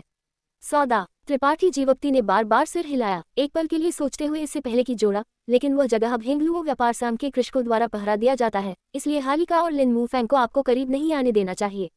वे हिम्मत करते हैं। अगर यह बूढ़ा स्वामी जाना चाहता है तो क्या वे उसे रोकने की हिम्मत करेंगे? जोन गाओ की अभिव्यक्ति भयंकर हो गई क्योंकि उसने फुफकार भरी, सबसे बुरा, मैं बस उनके साथ कुछ लाभ साझा करूंगा। वह हेंगलुओ व्यापार संघ के साथ ज्यादा परेशानी नहीं करना चाहता था। आखिरकार गहन येन सूरजमुखी जल का मूल्य बहुत महान था। अगर वह इसे अकेले लेता तो ये निश्चित रूप से हेंगलुओ व्यापार संघ के बदले को भड़काएगा। कभी कभी दुनिया के लिए एक कदम पीछे हटना उसके लिए सबसे अच्छा था। हालांकि इससे पहले इस बूढ़े स्वामी को पहले बाहर जाना होगा। गहन येन सूरजमुखी जल को एकत्र करने के लिए मुझे कुछ विशेष कंटेनर बनाने की आवश्यकता है। जोन गाओ खुद से बात कर रहा था क्योंकि वह त्रिपाठी जीवक्ति की ओर मुड़ा और कहा, लड़के, तुम यहीं ठहरो, ये बूढ़ा स्वामी लगभग आधे महीने में वापस आ जाएगा। त्रिपाठी जीवक्ति ने धीरे से सिर हिलाया। जोन गाओ के कार्य तेज और निर्णायक थे और बोलने के बाद वह तुरंत निकल गया, एक पल में गायब हो गया। किसी को नहीं पता था कि वह कहाँ गया था। हालांकि चूंकि उसने कहा था कि उसे एक विशेष कंटेनर बनाने की आवश्यकता है, इसलिए उसे एक कलाकृति परिष्कृतकर्ता की तलाश करनी चाहिए। कलाकृति परिष्कृतकर्ता और रसायन विद्या के स्वामी समान रूप से महान और दुर्लभ प्रतिभाएं थे, खासकर उच्च कोटि के रसायन विद्या के स्वामी और कलाकृति परिष्कृतकर्ता। वे हमेशा कई महान बलों के लक्ष्य रहे हैं। यह आश्चर्यजनक नहीं था कि जोन गाओ जैसा कोई व्यक्ति 1 या 2 कुशल कलाकृति परिष्कृतकर्ता को जानता था। जोन गाओ के जाने के बाद हालिका की मुलायम आवाज अचानक महल के बाहर से पुकार उठी, छोटे भाई, छोटे भाई। वह अभी तक गया नहीं था। त्रिपाठी जीवक्ति ने शायद बाहर से अवलोकन किया था और जोन गाओ को अचानक जाते हुए देखकर उसने महल में आने और स्थिति के बारे में पूछने का साहस जुटाया था। त्रिपाठी जीवक्ति बाहर चले गए और जो कुछ हुआ था उसे संक्षेप में समझाया। ये जानकर कि जोन गाओ ने गहन येन सूरजमुखी जल पर अपनी आंखें लगा दी थी, हालिका की अभिव्यक्ति बहुत बदल गई और वह अचानक घबरा गया। यह नहीं जानता था कि जोन गाओ के लालच से कैसे निपटा जाए। उसने यहाँ जो हुआ था उसे मुख्य तारा को रिपोर्ट करने की हिम्मत नहीं की। शिव युए के तृतीय युवा स्वामी की महिला बेहोश थी, उनका जीवन या मृत्यु अज्ञात थी। हालिका के पास इस खबर को छिपाने के लिए पर्याप्त समय नहीं था, तो वह इसे ईमानदारी से कैसे रिपोर्ट कर सकता था। थोड़ी देर के लिए संकोच करते हुए हालिका ने त्रिपाठी जीवक्ति को नाक घुसेड़ने के लिए दोष नहीं दिया और बस कहा, चूंकि ग्रैंडमास्टर जोन गाओ के पास उसे बचाने का एक रास्ता है, छोटे भाई को यही ठहरना चाहिए और उसके वापस आने का इंतजार करना चाहिए। मैं लिन वू फैन के साथ इस मामले से कैसे निपटा जाए इस पर चर्चा करने जा रहा हूँ। ऐसा कहकर वह जल्दी से चला गया। त्रिपाठी जीवक्ति अपने कमरे में लौट आए और बिस्तर पर बैठ गए। शिव युए की ओर घूर रहे थे जो गहरी नींद में सोती हुई लग रही थी। इस मनमोहक सुंदरता के चेहरे पर इस समय एक शांत अभिव्यक्ति थी, उनकी सांस भी चल रही थी और वह गहरी नींद में सो रही थी। उनकी उत्तम आकृति पूरी तरह से प्रदर्शित थी। त्रिपाठी जीवक्ति ने अपना हाथ बाहर खींचा और जोर से उनके सीने को टटोला। उन्हें लगा जैसे उन्हें एक बड़ा नुकसान हुआ है। अगर यह आत्मा श्रृंखलाओं के लिए नहीं होता तो उन्हें इतना प्रयास खर्च नहीं करना पड़ता, नहीं उन्हें शिव युए के जीवन या मृत्यु के बारे में चिंता करनी पड़ती। उनके लिए जो सबसे असहनीय था वह ये था कि भले ही उन्होंने शिव युए को बचाया, आत्मा श्रृंखलाओं को अनलॉक करने के बाद उन्हें नहीं पता था कि इस महिला का उनके प्रति किस तरह का रवैया होगा। क्या वह अपमान से क्रोधित हो जाएगी और 10,000 साल तक उनका शिकार करेगी? यह अप्रत्याशित भविष्य त्रिपाठी जीवक्ति को नाराज करता था। ये बस इतना था कि मृततारा पर स्थिति ने उन्हें खुद को बचाने के लिए अपने जीवन को शिव युए के साथ जोड़ने के लिए मजबूर किया था। त्रिपाठी जीवक्ति का दिल कड़वाहट से भरा हुआ था। अगर उन्होंने इस अवसर का फायदा नहीं उठाया तो वह इसे संतुलित नहीं कर पाएंगे। जोन गाओ आधे महीने के लिए गायब हो गया। इस दौरान त्रिपाठी जीवक्ति उनके महल में रहते थे। शिव युए बेहोश थी और उन्हें उनकी देखभाल करने की आवश्यकता नहीं थी, इसलिए उन्होंने खुद को जोन गाओ के रसायन कला कक्ष में फेंक दिया। दर्जनों बड़े और छोटे गोली भट्टियां रसायन कला के लिए उपयोग किए जाने वाले कई आत्मा श्रृंखलाओं के साथ उत्कीर्ण थे। ये आत्मा श्रृंखलाएं औषधि क्षेत्र में छिपी हुई लोगों से अलग थीं। वे पूर्ण यौगिक आत्मा श्रृंखलाएं थे, एक आत्मा श्रृंखला दूसरे पर थी। प्रत्येक आत्मा श्रृंखला को बिना किसी टकराव के पूरी तरह से एक साथ विलय कर दिया गया था। त्रिपाठी जीवक्ति ने बिना किसी संकोच के इन आत्मा श्रृंखलाओं के उत्कीर्णन विधि और संरचना को अपने दिमाग में मुद्रित कर दिया, इसे अपना ज्ञान बना लिया। महल के अंदर कई प्राचीन पुस्तकों के साथ एक अध्ययन भी था। त्रिपाठी जीवक्ति के पास करने के लिए कुछ भी बेहतर नहीं था, इसलिए वह उन्हें पढ़ने के लिए अंदर गए। अचानक उन्हें बहुत सारी अच्छी चीजें मिली जिन्होंने उन्हें उत्साहित किया। गोली व्यंजन जो उन्होंने पहले कभी नहीं देखे थे, उन्हें थके बिना उनका अध्ययन करने के लिए मजबूर किया, जैसे कि वह उनमें शराब पी रहे थे। त्रिपाठी जीवक्ति द्वारा मास्टर किए गए गोली व्यंजन सभी टोन हुआन क्षेत्र से थे, लेकिन तारा क्षेत्र में आने के बाद स्पिरिट ग्रास और स्पिरिट मेडिसिन की कोटें उच्च हो गई थी, जिनमें से कई टोन हुआन क्षेत्र में कभी मौजूद नहीं थे। ये एकत्रित गोली व्यंजन पूरी तरह से उनकी कमियों को पूरक करते थे, जिससे रसायन कला में उनका ज्ञान और उपलब्धियां टोन हुआन क्षेत्र के साथ जुड़ना शुरू हो गईं। आधा महीना पलक झपकते ही बीत गया और त्रिपाठी जीवक्ति ने समय बीतने पर बिल्कुल ध्यान नहीं दिया। जोन गाओ की जीवन आभा अचानक महल में दिखाई दी और वह सीधे अध्ययन की ओर गया। त्रिपाठी जीवक्ति को गोली व्यंजनों और रसायन कला मैनुअल को पलटते हुए देखकर जोन गाओ ने ध्यान नहीं दिया और बस उन्हें इशारा किया, चलो इस बूढ़े स्वामी को उस जगह पर ले चलो जहाँ गहन सूरजमुखी जल मिला था। जब तक ये बूढ़ा स्वामी इन खजानों को सुचारू रूप से एकत्र कर सकता है, तुम उन्हें जब तक चाहो पढ़ सकते हो। अच्छा। त्रिपाठी जीवक्ति ने अपने हाथ में प्राचीन पुस्तक नीचे रखी, उठ गए और उसके साथ बाहर चले गए। अगर मेरी स्वामिनी यहीं ठहरती है तो कोई समस्या नहीं होगी, है ना? त्रिपाठी जीवक्ति ने चिंतित होकर पूछा। क्या समस्याएं हो सकती हैं? जोन गाओ ने अजीब तरह से मुस्कुराया। कोई भी इस बूढ़े स्वामी के महल में घुसने की हिम्मत नहीं करता है, और कोई भी ऐसा नहीं कर सकता जब तक कि कई उत्पत्ति वापसी कोटि के स्वामी एक साथ घुसने की कोशिश नहीं करते हैं। इस वर्षापात तारा पर कोई भी इस बूढ़े स्वामी को नाराज करने की हिम्मत नहीं करता है, इसलिए तुम निश्चित हो सकते हो कि यह वर्षापात तारा पर सबसे सुरक्षित जगह है। उनकी गर्वित और अहंकारी उपस्थिति को देखकर त्रिपाठी जीवक्ति ने नहीं सोचा कि वह अपनी तुरही फूंक रहा था, लेकिन उनके पास वास्तव में ऐसा आत्मविश्वास था। जोन गाओ के साथ मिलकर त्रिपाठी जीवक्ति ने अपने तारा शटल को बुलाया और खदान की ओर उड़ गए। आधे दिन बाद त्रिपाठी जीवक्ति जोन गाओ को पहले वाले खदान गड्ढे में वापस लाए। नीचे कई कृषक इंतजार कर रहे थे। हालिका, लिनमू फैन, मध्यम आयु वर्ग की महिला और हेंगलुओ व्यापार संघ की शाखा से उत्पत्ति वापसी कोटि के स्वामी सभी उपस्थित थे। वे इंतजार कर रहे थे। ये छोटे बच्चे, जोन गाओ ने श्राप दिया, उनके चेहरे पर असंतुष्टि का भाव था। जोन गाओ की आकृति को देखकर हालिका और अन्य लोगों ने भी गंभीर अभिव्यक्तियां पहनी थीं। थोड़ा घबराया हुआ और असहाय लग रहा था। एक दूसरे पर एक नज़र का आदान प्रदान करने से पहले आगे बढ़े। नमस्कार ग्रैंड मास्टर। जैसे ही जोन गाओ और त्रिपाठी जीवक्ति उतरे, हालिका और अन्य लोगों ने सम्मानपूर्वक और विनम्रता से अभिवादन किया। जोन गाओ ने धीरे से सिर हिलाया, न तो ठंडा और न ही गर्म। मैंने सुना है कि ग्रैंड मास्टर ने कुछ दिन पहले स्वामी शिव का जीवन बचाने के लिए एक गहरा कौशल प्रदर्शित किया था, जिसके लिए हम गहरे कृतज्ञ हैं। स्वामी शिव मुख्य तारा से एक मेहमान है। अगर उनके साथ कोई दुर्घटना होती है तो हम खुद को दोष से मुक्त नहीं कर पाएंगे। ग्रैंड मास्टर की शिव के स्वामी के प्रति भलाई के बराबर है। हालिका के शब्द एक तोप के गोले की तरह थे, क्योंकि वह लगातार जोन गाओ की चापलूसी कर रहा था।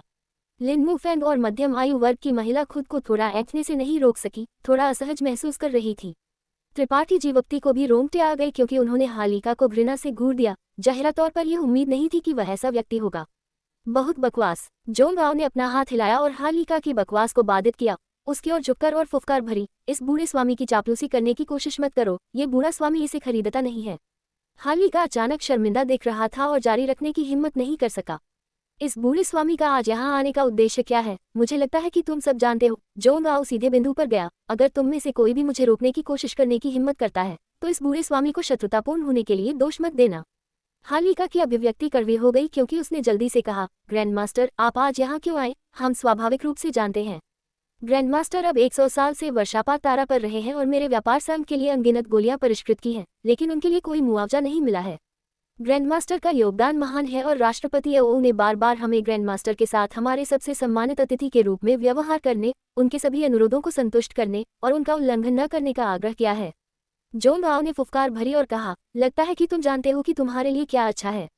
हालिका ने आगे कहा, अगर यह कुछ और होता तो ग्रैंड मास्टर को सब कुछ देने में क्या नुकसान होता, लेकिन यह गहन नींद सूरजमुखी जल। जोन राव का चेहरा ठंडा पड़ गया क्योंकि उसकी आंखें शत्रुता से भर गईं। बस इतना ही है कि यह गहन नींद सूरजमुखी जल बहुत महत्वपूर्ण है। हम वास्तव में अपनी मर्जी से कार्य नहीं कर सकते हैं। हालिका ने खुद को तैयार किया। हाँ ग्रैंड मास्टर, अगर यह मामला मुख्य तारा को ज्ञात होता है तो हम सजा से बच नहीं पाएंगे, कृपया समझें। लिन मू फैंग भी आगे बढ़े और याचना की। अब जब हालिका और लिन मू फैंग जोन राव को गहन नींद सूरजमुखी जल लेने से रोकने की कोशिश कर रहे हैं, तो क्या आप जोन राव की प्रतिक्रिया जानने के लिए उत्सुक हैं?